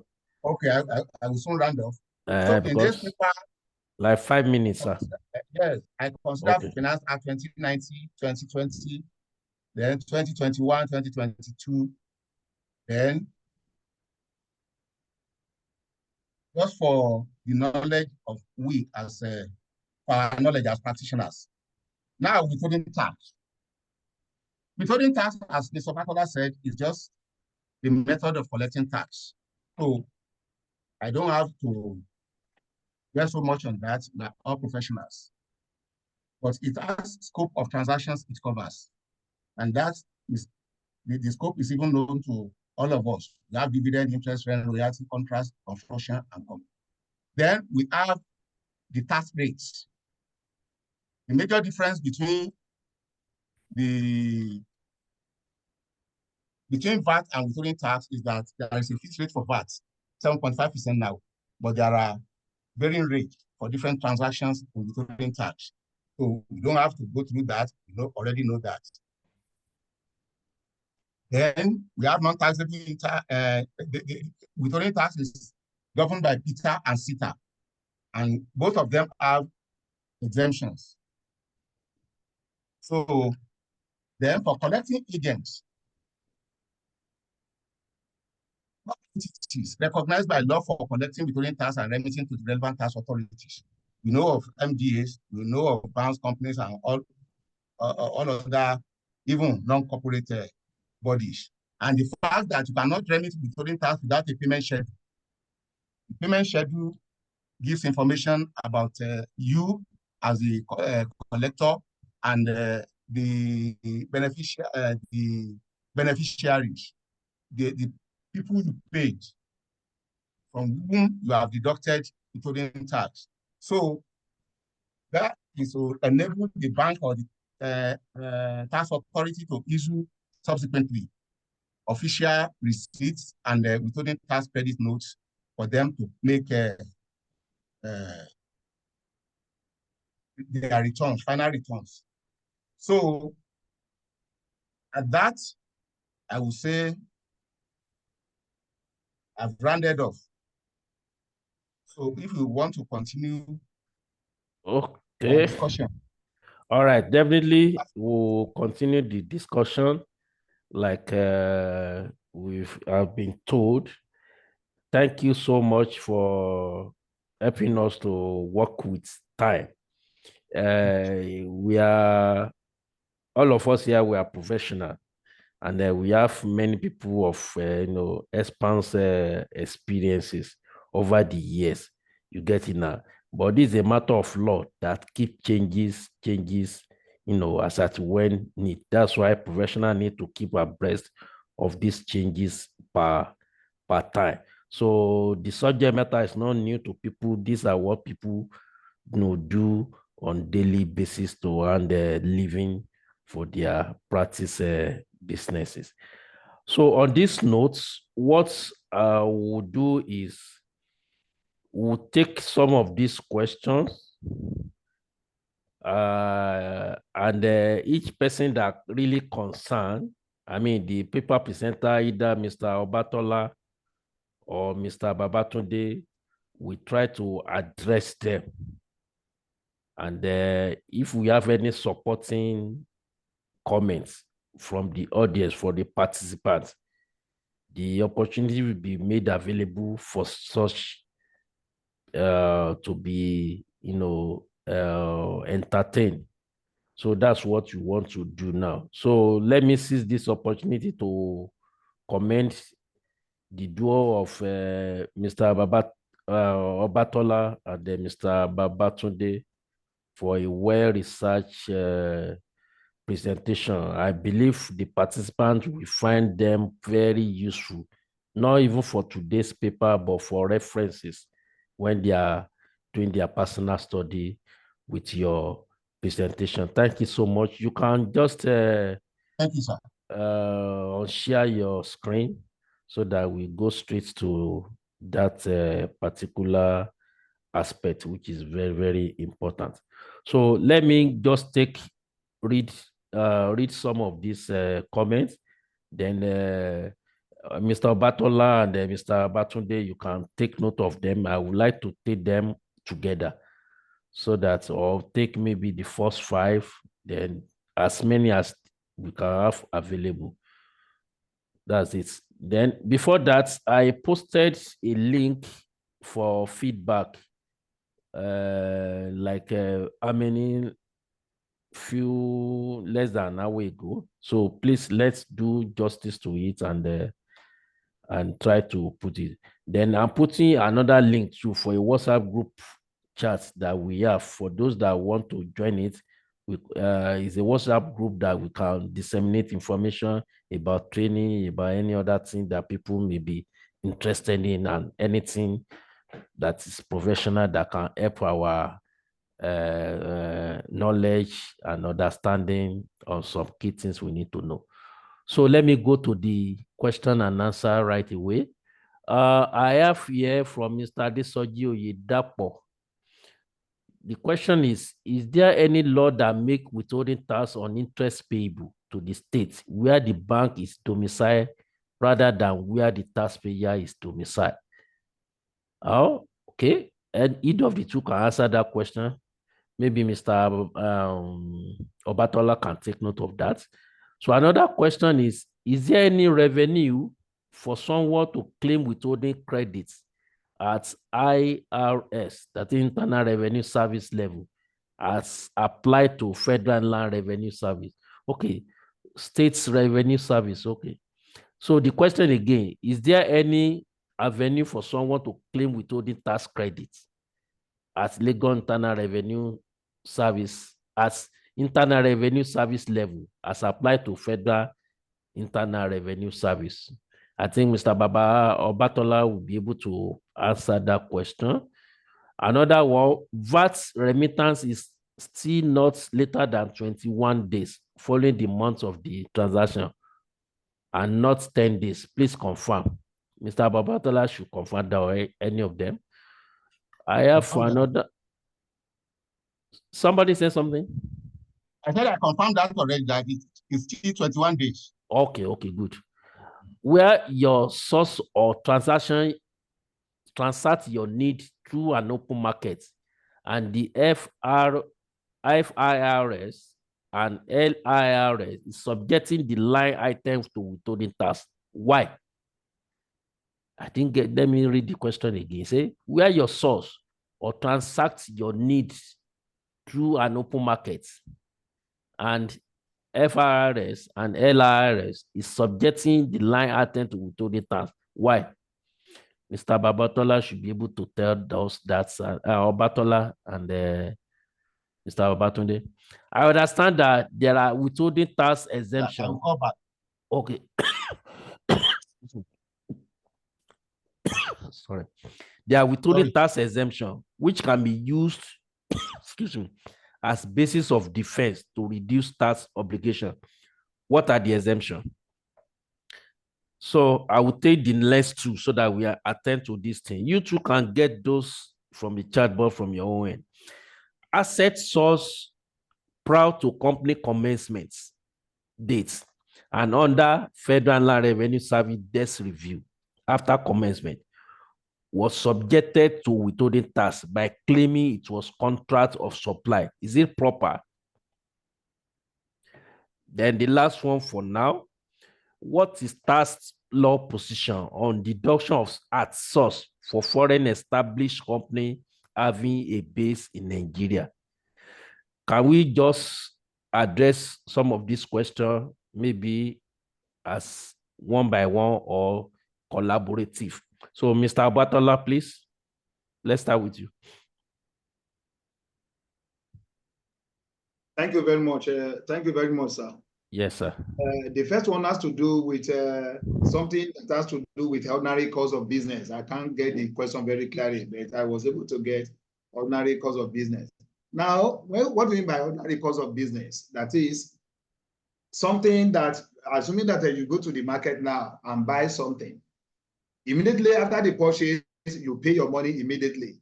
That is ordinary course of business. That one will not be subjected to withholding tax. If I need in my company maybe 5 selling farms at the rate of 100,000 naira, that's 500,000 naira.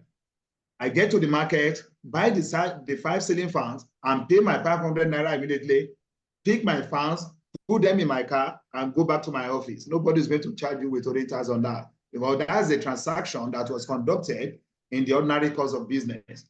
But assuming that instead of, taking care of this wahala, I now decide to, okay, Oluni Adewale, Odewale and Co.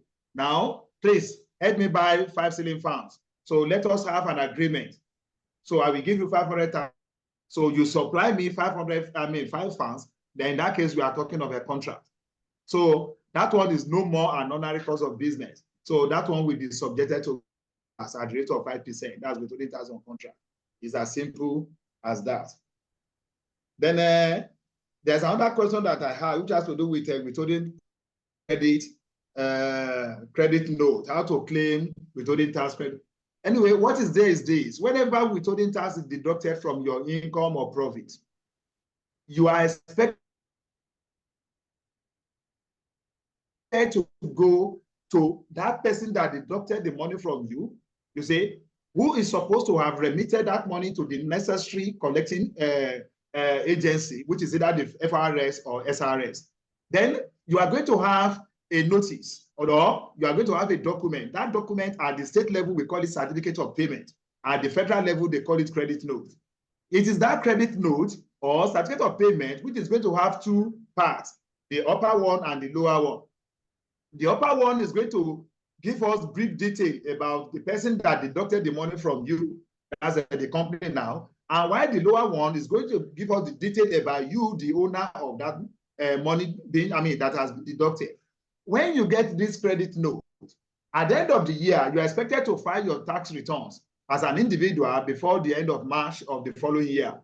Then if after calculating your tax, you now discover that your tax payable is about 500,000, and you now look at the series of credit notes or certificate of payment that you have, everything amounts to about 300,000. Then your tax liability is 500,000. Withholding tax on it is 300,000. So then the net tax liability now will be 200,000. It is that 200,000 that you are going to pay to the government, because already 300,000 has been paid on your behalf. That's why we call it withholding tax. That is tax that is being withheld for you to enjoy at the end of the year. Now another one has to do with open market transaction. I think I've done that. Then a VAT remittance now. I think VAT remittance now is 14 days. It's no more 21 days. It's 14 days. I made a mistake earlier by saying 10 days. It's not 10 days. It's 14 days now. Okay. So the tax promise of FRS now has been configured in such a way that by 15th of the month, you are already owing. You're already owing 50,000 for non-remittance or for non-filing of withholding tax. It's now 14 days. I think that's takes care of that. Okay. Then excuse me, please. Yeah. Excuse me, please. For the VAT, it is still 21 days. It's 21 days. It's 21 days. The 14 days is meant for people input VAT, where you have deducted input VAT. You have to pay where you have to pay input VAT. You pay 14 days after 14 days, so that when I believe that we don't have to argue about this thing. It was 21 days before. Nobody is arguing that. But as from April, that's the month that ended yesterday. It became 14 days. But we don't have to argue about that. So we are professionals. We just need to go back to our. We are explaining. We are okay. not arguing. Hello. Hello, Mr. Tajuddin. Hello. Hello. Can you hear me? I'm hearing you. I'm explaining how it's happening, how they are operating it. Okay. The 14 days is when you have input VAT, you must pay on the 14th, so that when the output VAT comes, it will be used to net off the output VAT to net off. That's the provision. It is still 21 days. Those banks that have input, you pay on 14th, so that when the credit comes, it will reduce it.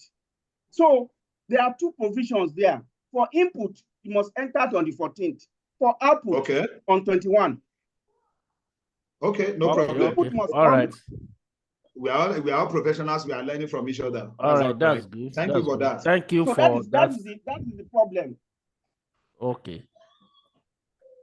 Okay. Then there is a question that has to do with the withholding tax exemptions. I didn't get the question very clearly. Okay, let me quickly look at it, see if something I can quickly the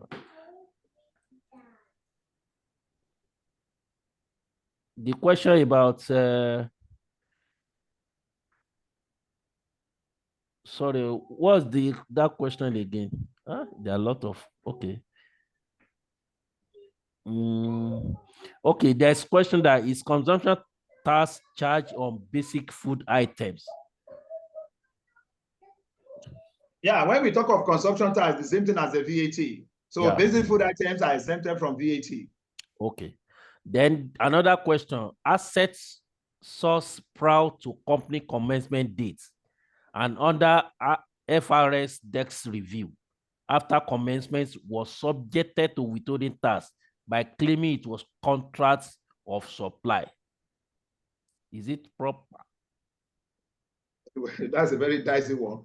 You see, if it has to do with a capital allowance now, that's another thing. That's another thing entirely. So assets sourced before the commencement of a business will be deemed to have been acquired on the first day of business, right? In the case of capital allowance. But in the case of withholding tax, so I think that's something for me to go back and research upon, you see.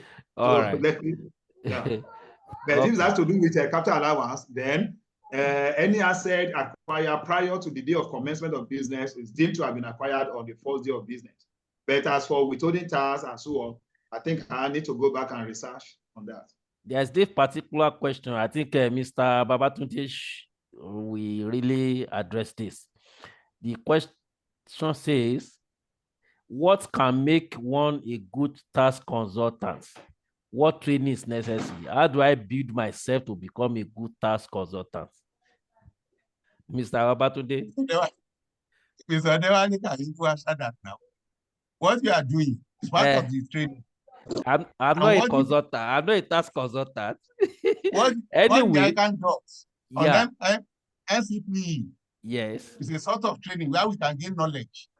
What each district society does, especially on monthly basis, like in our district now, we always have our technical sessions, and taxation does come out more often than not when it comes to technical sessions. So those are the areas where we can gather knowledge. And as I said before, we should be abreast of the law. We should, if you Google, and you see all the finance acts, you may not be able to understand how they affect each of the principal acts. But when you look at summaries given by experts, you'll be able to identify what affects you as a tax consultant.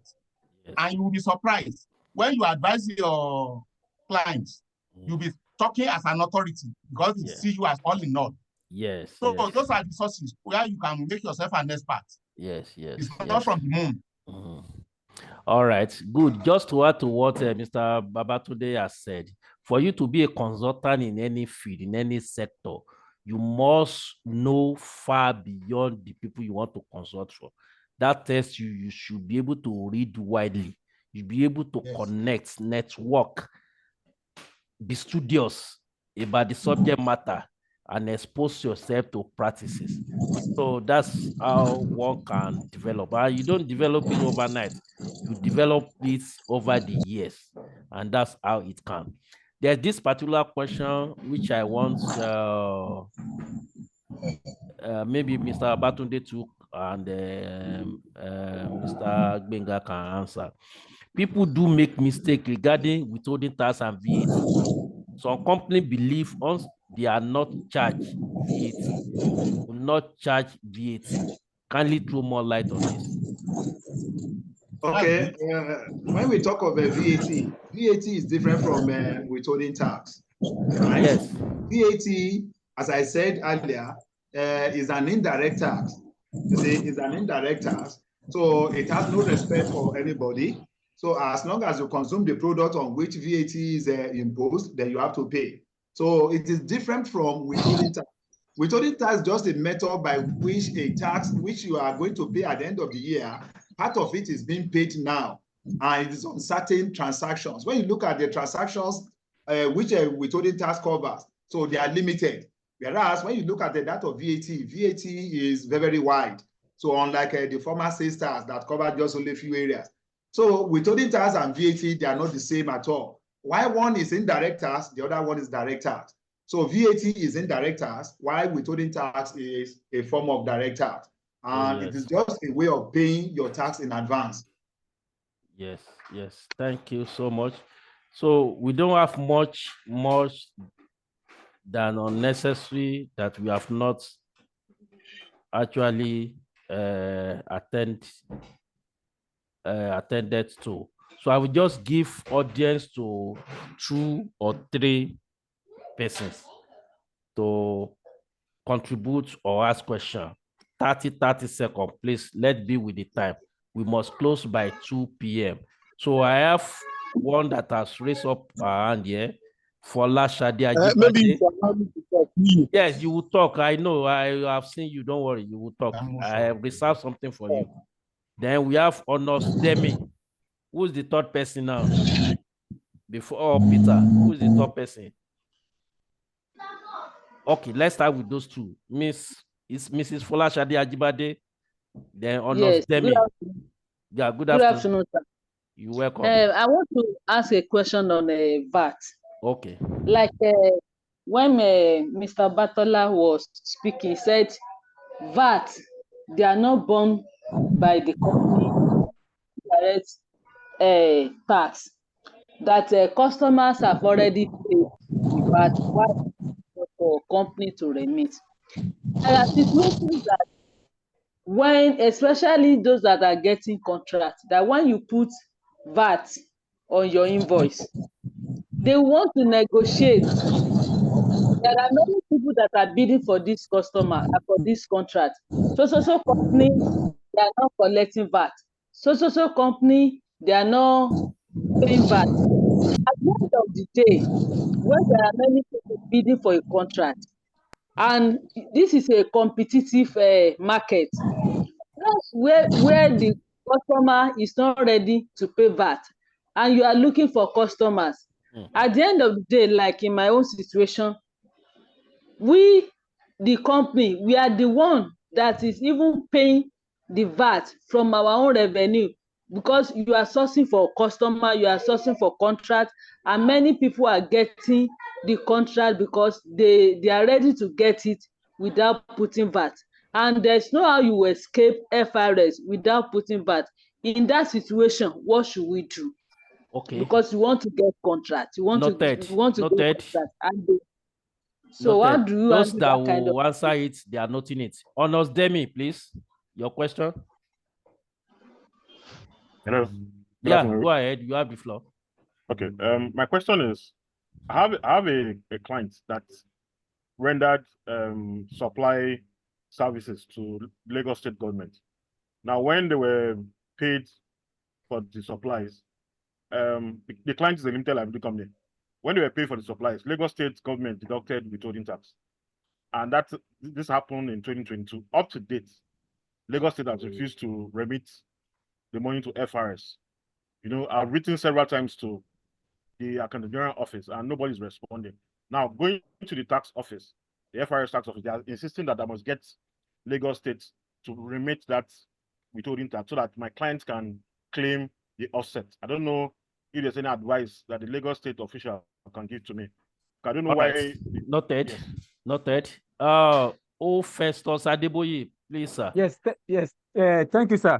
Yeah, I Yeah. just asked 2 questions which I've sent to the chat box, but unfortunately it was not addressed. Oh, sorry. One of the questions was on exemptions of withholding tax. I know one of the caller or one of the participants asked question on ordinary cost of business, which one of the moderator answer. You know, but I don't know if there are any other exemptions, such like one-off transactions or online business transaction. So if that is correct, I don't know if there are any other exemptions to withholding tax. That is 1. 2, now we have some clients that are into realtor business. They have building that they rent out to individual and to corporate bodies. So I don't know if the admin front and back, as per VAT exemptions for those customers who has a business of renting apartment to companies and individual. So there are some people that says that individual that they rented to, they are exempted from paying. I mean, they're charging VAT on them, while the corporates, you are to charge VAT on them, while the individuals are not to charge VAT. I don't know whether you understand what I'm saying. Okay, that's noted. Thank I you, think is Mr. Babatunde still putting up his hand? Okay, Mr. Batala, please, let's address some of them.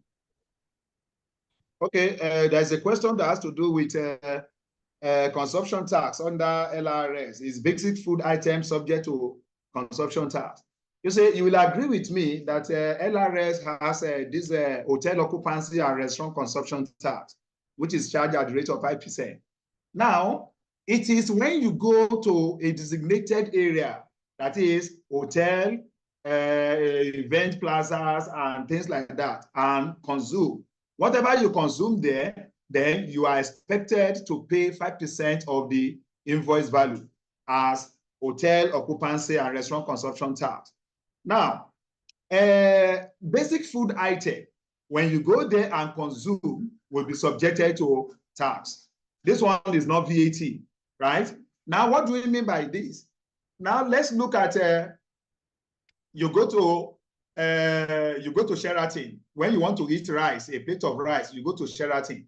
A plate of rice is something that you can easily get from a yaya board that is just beside the road.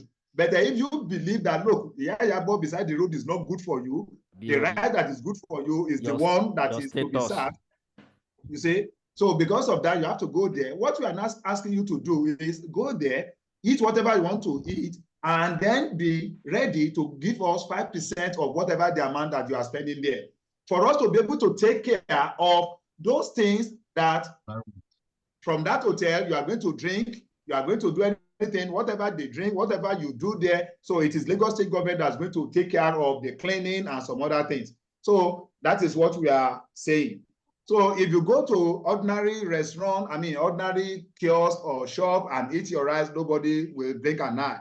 But if you decide to go to an hotel, and drink or take your rice, then that means you are a little bit okay, and you'll be ready to pay 5% of whatever you consume there. Then section of the law, there's another one that says section of the law that allows pasting of stickers. You see, yes, what the law says is pay your tax as and when due. There are some organizations that refuse to pay their taxes, despite the fact that they've deducted payee from the salaries of their employees. So they still refuse to remit. And when we now discover this, what we now do is we have a sticker which we pay. The sticker is just for the purpose of shaming that company, to let people know that this is a company that is not complying.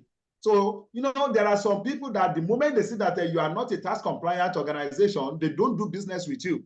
That is the essence of pasting that sticker, just to let people know that, look, this is a company that refuses to comply, refuses to do what is necessary. And please, if you want to transfer business with that company, just have it at the back of your mind that this is a company that doesn't respect the law of the land.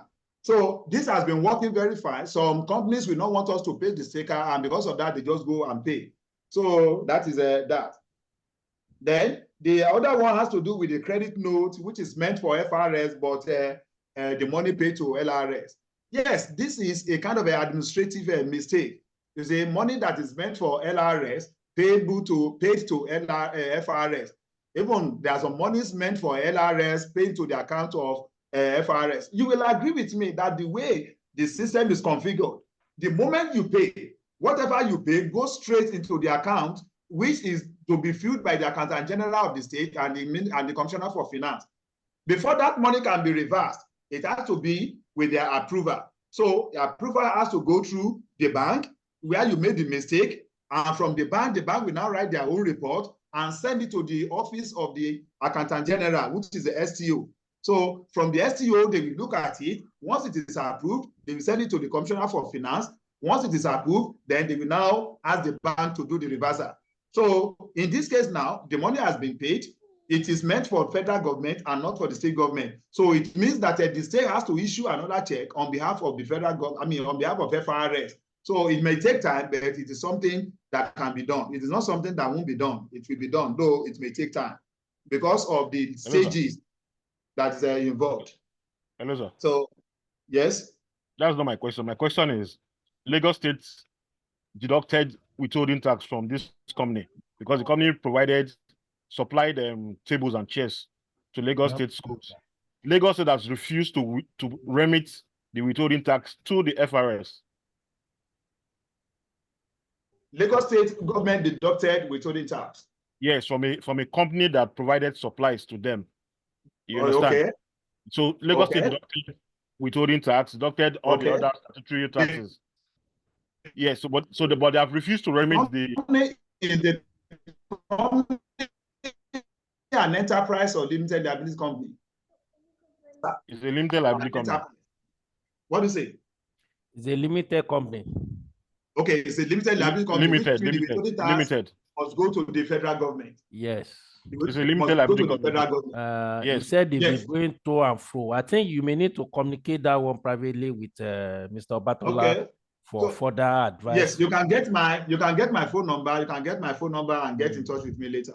We now look for ways to resolve it. I will make your contact available to you. Okay. Yeah. Thank you. Do we have other questions outstanding from what people have said?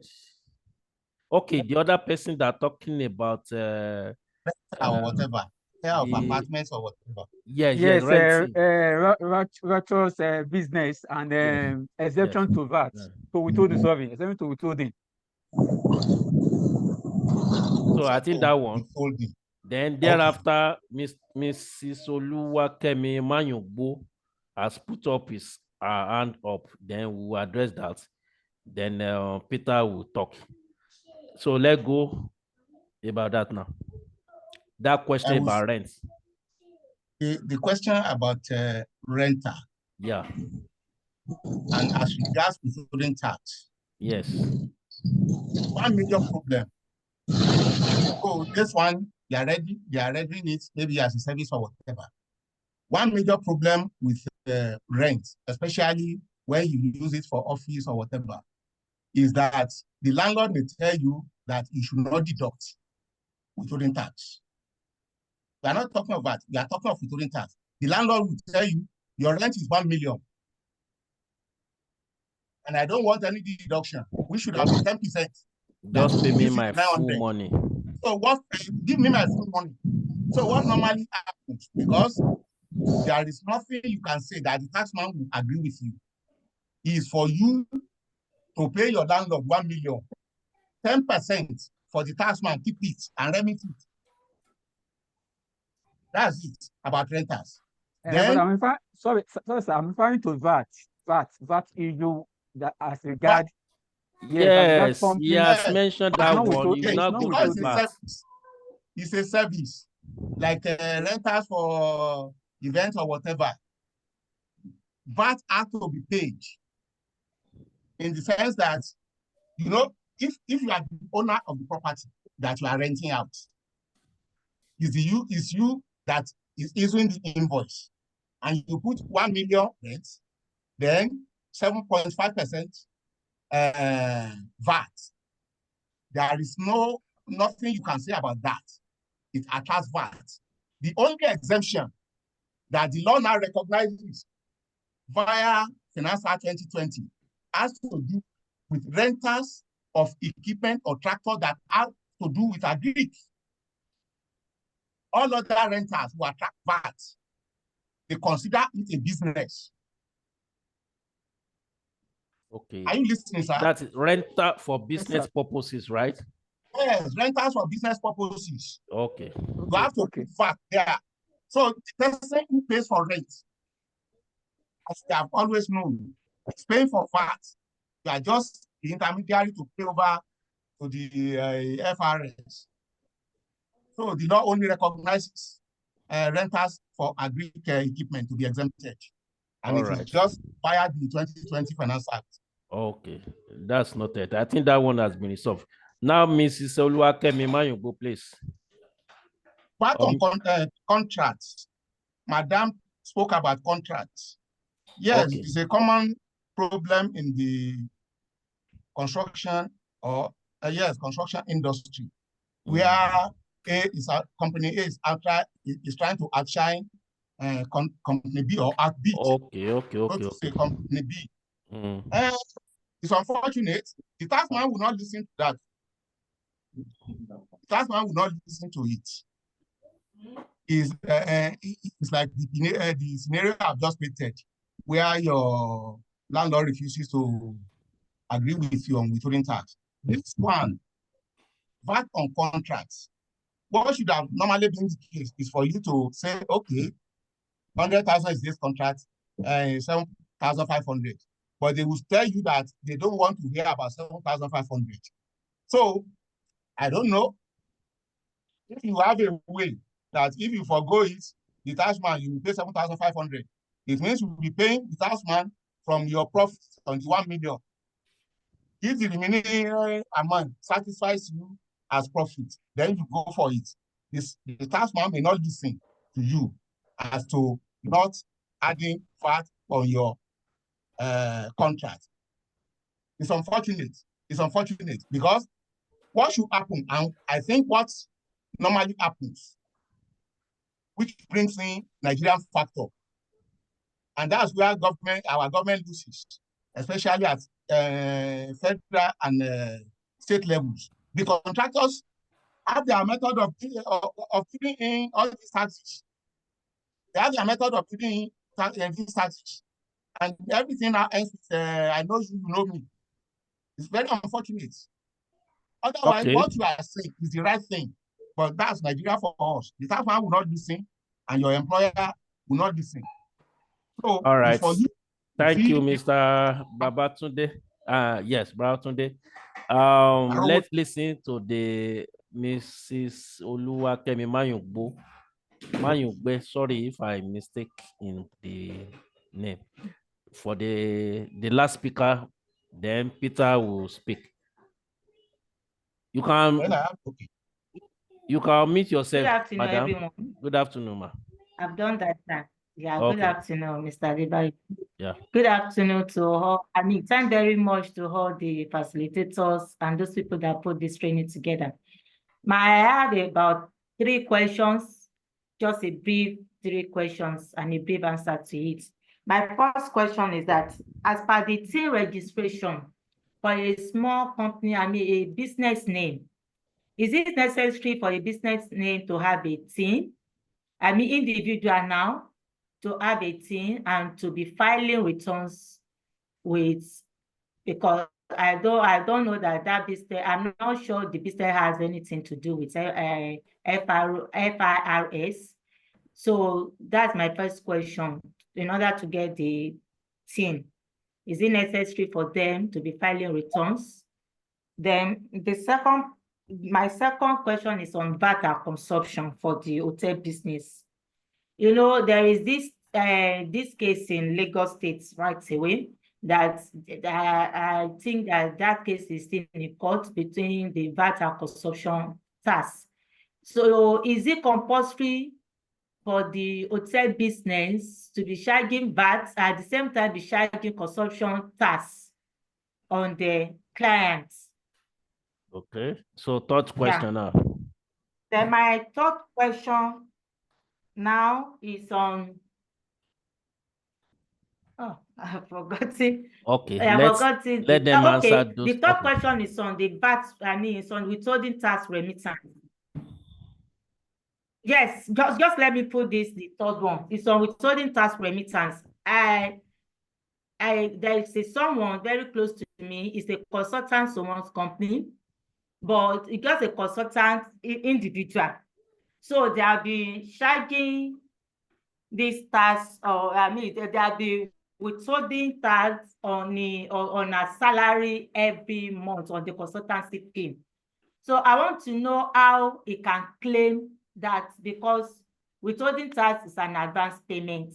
Yeah. So I want to know how he can claim that credit based on state level, because there is money at, yes, they are charging it every month 5%. Okay. On your question is noted. And she's not a company, she's just an individual on her own. Okay. Yeah. Yes, the last 2 questions will be answered by Mr. Obatola. Why the first question, requirement for registration, is it important for individual or business person to register for VAT? By Mr. Just one word question and one word answer. Mr. Babatunde, that first question, while Obatola will answer the last 2 questions. I hope you listen to her. Yes. Registration 14. I will say not 14 alone, not 14 and for VAT as a business name. I have to do with VAT. Finance Act 2021 exempts small businesses with a cumulative turnover of less than 25 million from filing VAT return. Okay. So that's it. But he must register for thing, right? Of course, it comes with registration with CAC. Yes. Okay, so that's it. Until it reaches that threshold of 25 million. Wonderful. Yes. Great. Mr. Batola, please, the other question, please. Okay, thank you very much. The other question, it has to do with the VAT and consumption tax for hotel business. Right? Yes. If you go to any hotel in Lagos State and consume, whatever you consume there, you are to be charged VAT at the rate of 7.5% and the consumption tax at the rate of 5%. As I explained earlier, consumption tax goes with What do you say? Is that Hello, not a madam? double taxation because we're giving burden to the clients, to the customers? Yeah, madam, it is not double taxation. When you talk of, madam, it is not double taxation because we are not talking of one tax. Where one tax is being collected on an income at 2 stages. That's what I mean by double taxation. This one is not double taxation. Hotel Occupancy and Restaurant Consumption Tax Act is different from Value Added Tax Act. The two of them are acts. It's only that one was promulgated by the federal government while the other one is a state law. So the two are taxes. So, and they are different. Are you... So it is a must. Hey, they need to address that. It's too much. So now you are expected to pay VAT at the rate of a must. So while the consumption tax is at the rate of 5%. Though, as rightly said, there is a case in court. There is a case in court between Lagos State government and hoteliers. So, association of a group of some hoteliers in Lagos State. So the case is still in court, but we always advise people that, okay, continue to make this payment, because if at the end of the day, that case is decided, if perhaps it's decided on behalf or in favor of Lagos State government, that means all those years, you will still pay. Of course. Okay. Then so that's the other question has to do with withholding tax on salary. Not salary, consultancy. Is doing it on his own in our that's personal consultancy services. Yes. Withholding tax on consultancy services. But yes, I'm not sure the person really registers a business name. So if the person did not register as a business name, the fact remains that it is the person that has to provide a payer ID. You see, that is, this taxpayer, the person whose money is being deducted, must provide a payer ID to the person or to the organization that is deducting the money. They must have requested for payer ID from him or her. Yes. That please give us your payer ID. It is this payer ID they are going to use to make the payment. The company will make the payment, withholding tax on contract, and then send the schedule to LIRS. It is when the schedule gets to LIRS that withholding tax certificate of payment will now be prepared. If not, there's no way by which withholding tax certificate of payment will be prepared. And if it's not prepared, that means the person cannot claim his money at the end of the year when filing his or her tax returns. Yeah. Okay.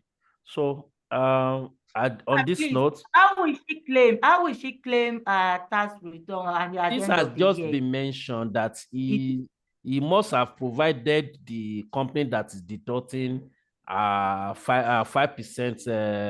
consultancy. The company deducting the money, the company that's deducting the money will deduct because they don't want to run foul of the law. I told you that there are two cases. Which is correct. Failure to deduct is a case, and failure to remit. So the question now is that the company will deduct, but the question now is the remittance. The remittance must be made in the name of someone. Then the company may even remit.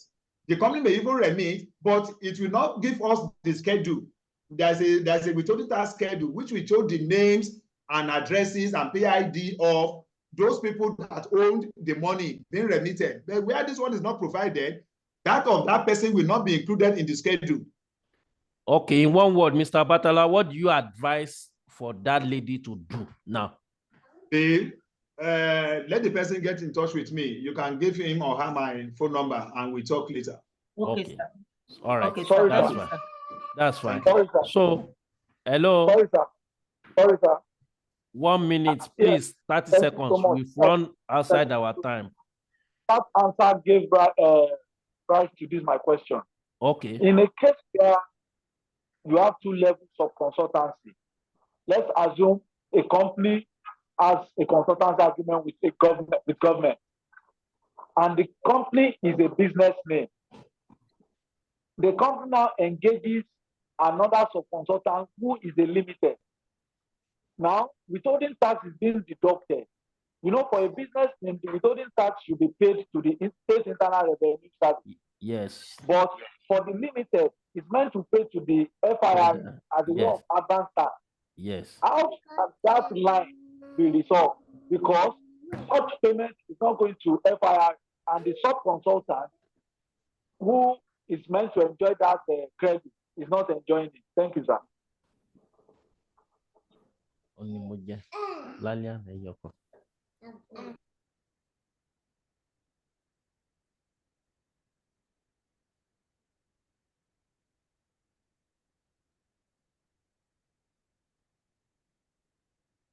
Yes. Someone spoke about, asked a question about reverse charge. VAT reverse charge. Hello? Are you addressing that question? Yes, someone spoke about reverse charge. What I know about reverse charge has always had to do with imports, where the goods arrive without Nigerian VAT being added. I want to eat it. It's similar to the new section I spoke about the other time, section 14.4, that where you receive the goods from abroad without adding Nigerian VAT, you, as the consumer, you still add that VAT on the import for you to pay. That's why what they have now maybe imported into our tax law now, that, okay, where the supplier pays to charge you VAT on its invoice, then you add the VAT itself. I mean, you add the VAT for payment by you. After all, if the supplier had added the VAT, you still pay. So now that we had forgotten to add, then you add it yourself and go and pay. So that's about imports. All right, thank you, sir. So let me welcome Peter Akinpade, one of the partners of Active Option, to contribute. Yes. But this time around, his contribution are in two parts. Contribution to the subject matter one, then two, to appreciate these two wonderful paper presenter. Over to you, Peter. Peter, are you still there? I learned it's on highway. I don't know if it's like his network has gone bad again. Okay, if you can meet us before we close, that would be fine. Samuel Ayinde, please help us to appreciate Mr. Babatunde Arowolo, why I call one of the ESCO of Ikorodu. I think Karim is here, or Mr. Amadu. Yes, Mr. Amadu is here, the incoming chairman of Ikorodu. So, okay, let's Mr. Amadu start. Mr. Amadu, are you still there? Thank you. Yeah. Yes. Okay. I want to appreciate Active Option for putting together this webinar. In the same way, I want to appreciate the paper presenters, starting from Mrs. Adeosun Oluwatobi, Mr. Obatola, and my bondmate, Mr. Arowolo. You have done so well. You have enjoyed ourselves. You have deepened our knowledge. We are much better for this webinar. And we cannot thank you enough. We really appreciate. I'm going by the avalanche of questions, comments, and input from participants. I have no doubt that participants have actually enjoyed your presentations. The icing on the cake is the slides that you have presented. Definitely when we go back, we'll be able, you have something that you can read and become much better. I want to thank you. Of course, I'll be failing my duty if I don't recognize the participants. For a long period, the number of participants stabilized. It is not a webinar that people are going in and out. I want to thank you for your commitment. I want to thank you for your dedication. I want to thank you for the passion to acquire knowledge, because in life, you have to learn, unlearn, and relearn. That is how we can become wonderful professionals or tax consultants. We really appreciate you. Active Option has been working with our technical crew, Mrs. Onobanjo, Mr. Bangboshe, and others. We want to commend you. You have done a fantastic job. And I hope that by the time you put up another webinar, and that is very soon, the participants here will also join us. In the course of the presentation, one of the participants raised the issue of personalized stamps. Personalized stamps. Yeah, that is true. That is what the Institute is trying to do. It is aimed at revolutionizing the practice, but other things, this is just an icing on the cake. Other things that the Institute is trying to do is to make it compulsory for firms in practice to render returns annually, returns on the audit work that you have engaged. Also, at the district level, we are to form members in practice committee, and attendance is compulsory. Anybody that fails to attend the service of the practice license may be revoked.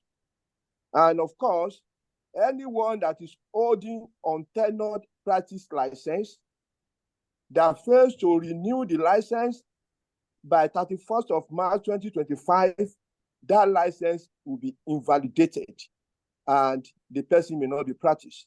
So these are the things that we get when you attend webinar facilitated by ICANN and District Society.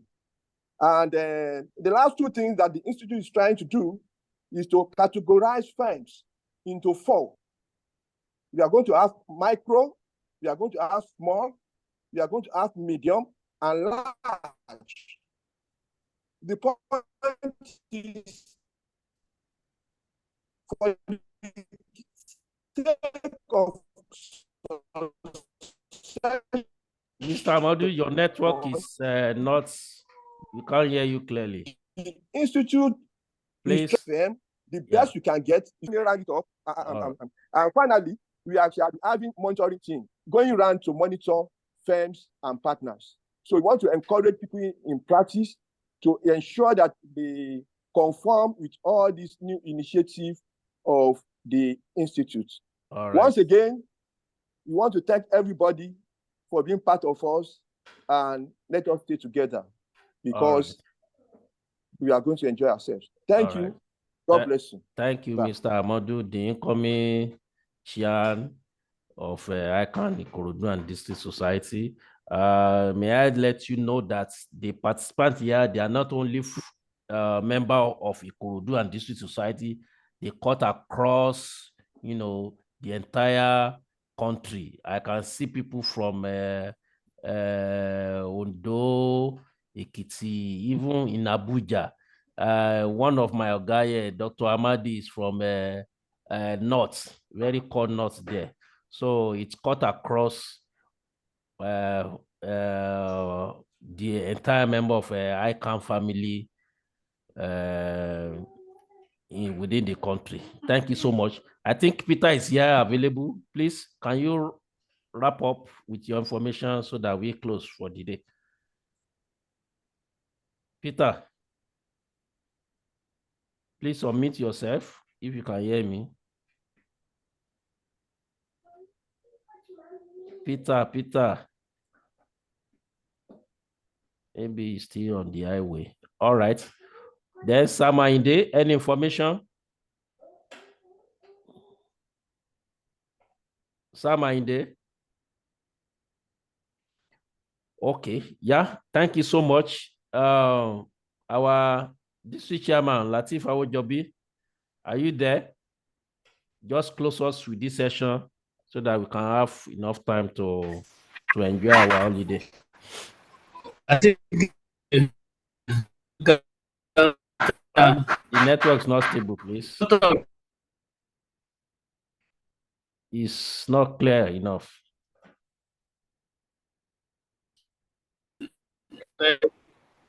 What of the next program? Yes, you can hear you now. Announcement of next program. Okay, what you have said before, we didn't hear anything. It was fluctuating. Okay, what of our next program? I've already mentioned it in the course of our introduction. The network is bad, though.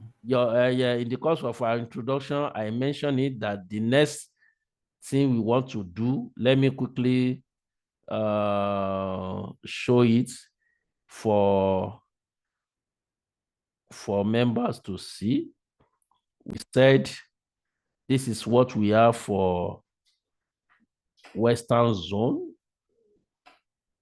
No, we are consultants, and that's what we do. So it's coming up. Full details will be made available, but the date is June 28th and 29th, 2024.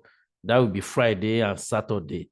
And the main area of discourse or training is IPSA, that is International Public Sector Accounting Standard, where participants will be able to demonstrate basic technical knowledge of IPSA, and they will understand how certain events and transactions in public sector establishment should be treated. So that's what we have from the active option in partnership with ICANN Western Zone.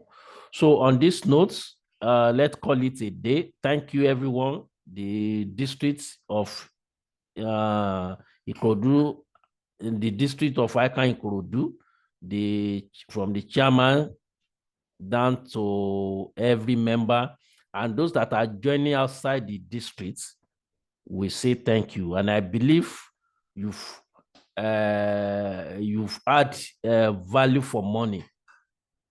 So like I said, the discussion does not end here. We have a forum in WhatsApp that we can interact and share knowledge that relate to our profession and any other thing that we need to know. And essentially some of the program we have for the year. So on this note, we call it a day while we recite the ICANN anthem, then followed by national anthem, then we close for the day. So let me quickly share that as we round up now. ICANN anthem.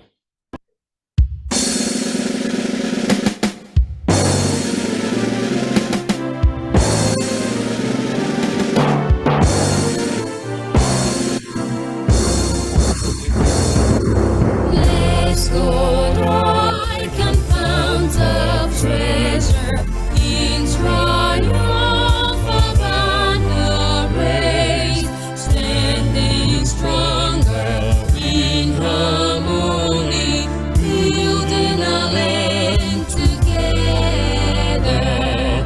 Dreams of the founding fathers, we are striving to attain. Counts and values that we share through all ages be sustained. Institute of Chartered Accountants of Nigeria.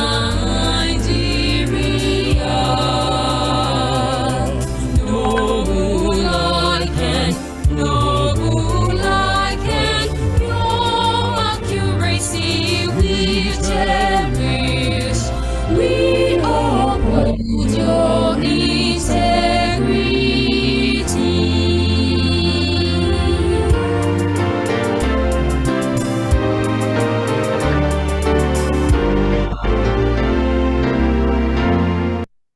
was not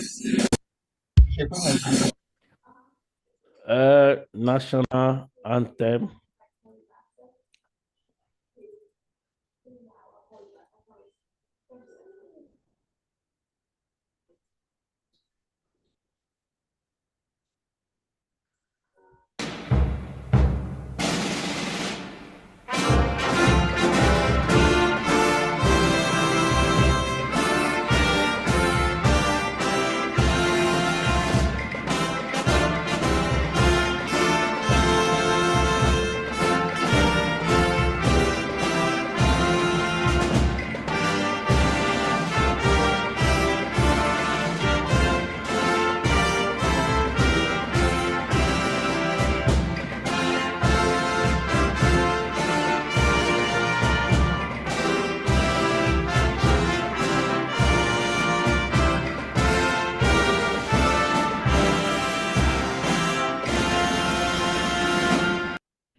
Yeah, so thank you, everyone. Have a wonderful holiday. See you later. Bye.